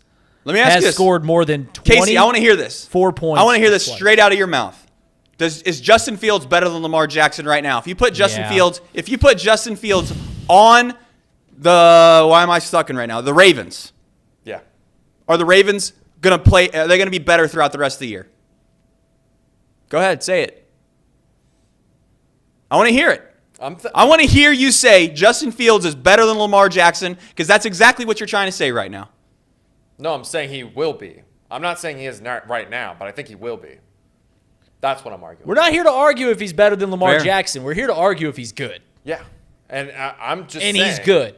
I'm just saying if Lamar Jackson is any – you brought up Lamar Jackson in your argument. I did.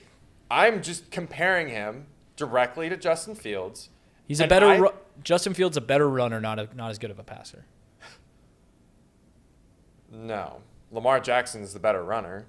But I think if you have the better arm – Casey McCollister I'd laid it. Sitting here. Have you watched Justin Fields throw a ball?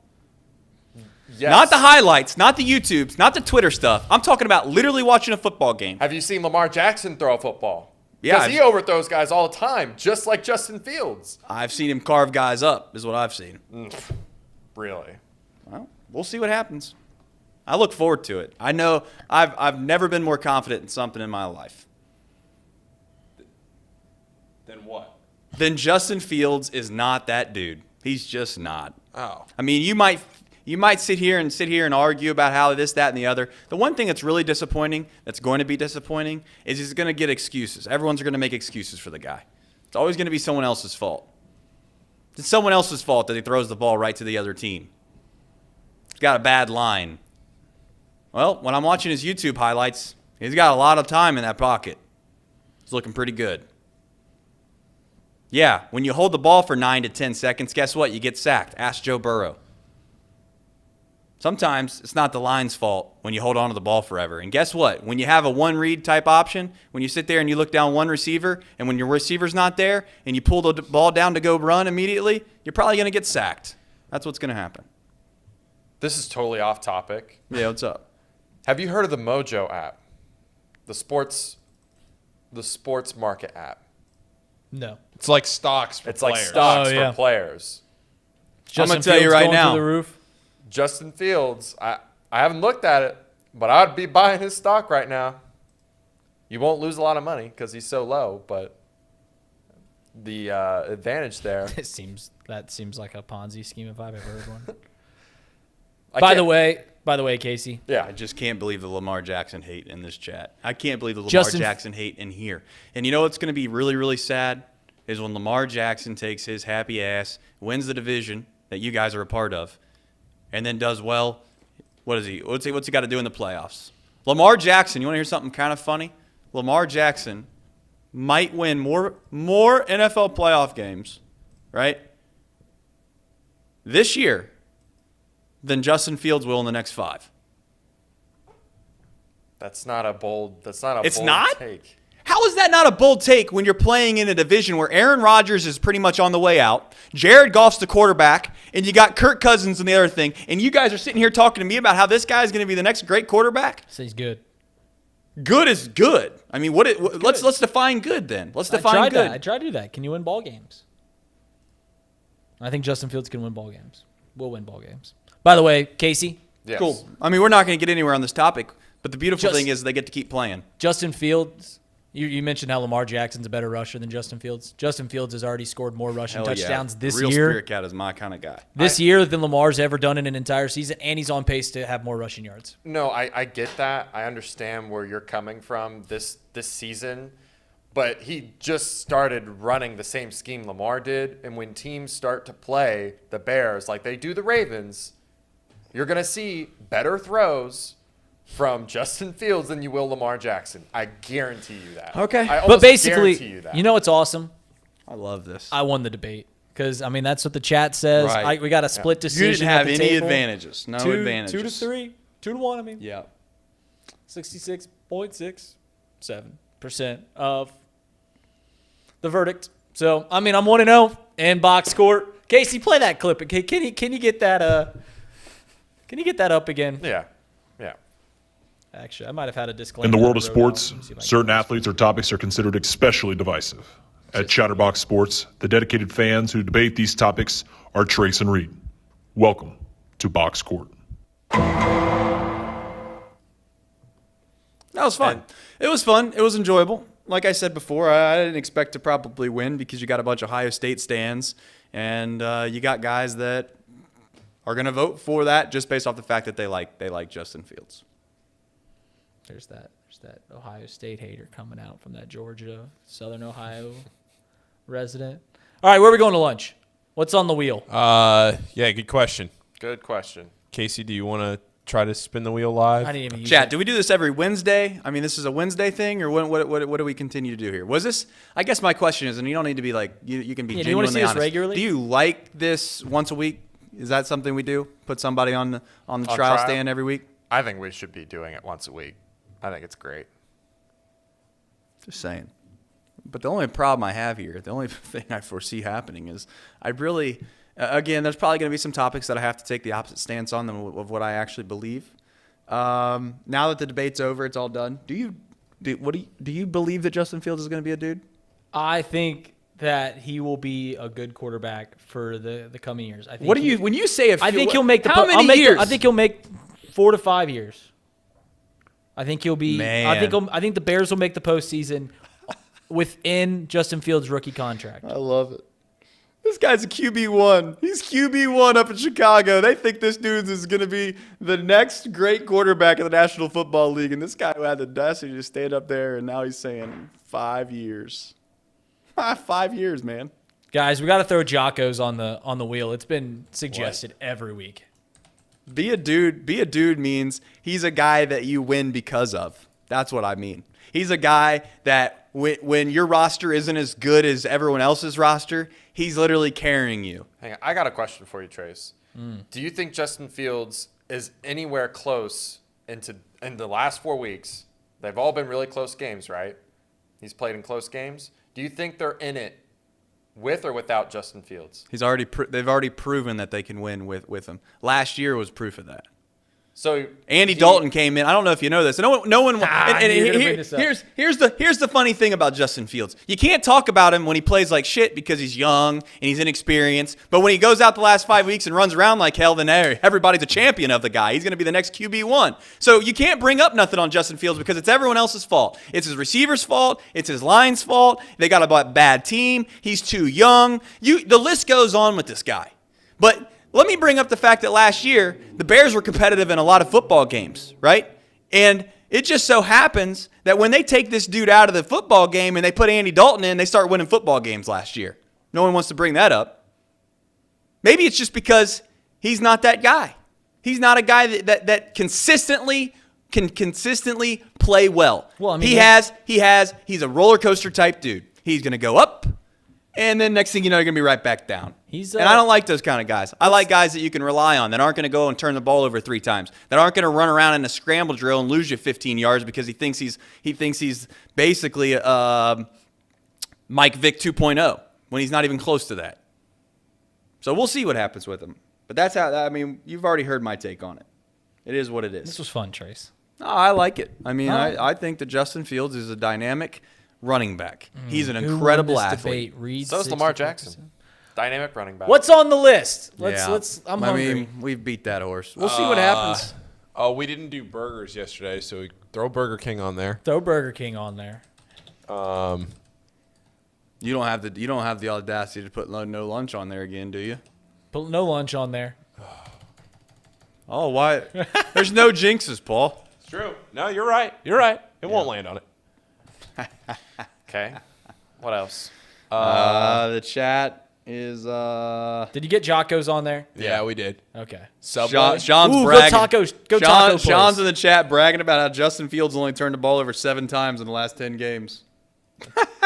We have a suggestion from Subway. It's pretty good, actually. Subway? Dude.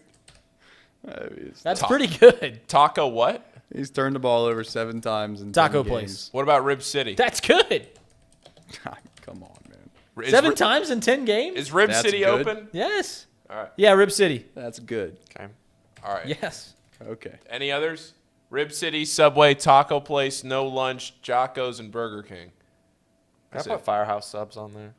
Yeah, if you want Firehouse, go for it. I'm going to put Firehouse on there. I could do a meatball footlong. Guy throws 14 passes in a football game. All right. Get rid of He runs a lot, too. He could fumble. All right. Here we go. Let me get rid of. All right, what we got? No Firehouse. I would like if No Lunch would get off early on the list. Yeah, he can't hit twice. There's no way. I mean, genuinely, I am being honest. There's no way that it hits twice. Come on. All right, no Burger King. I would have liked the Whopper. I would have. I could have got a Whopper.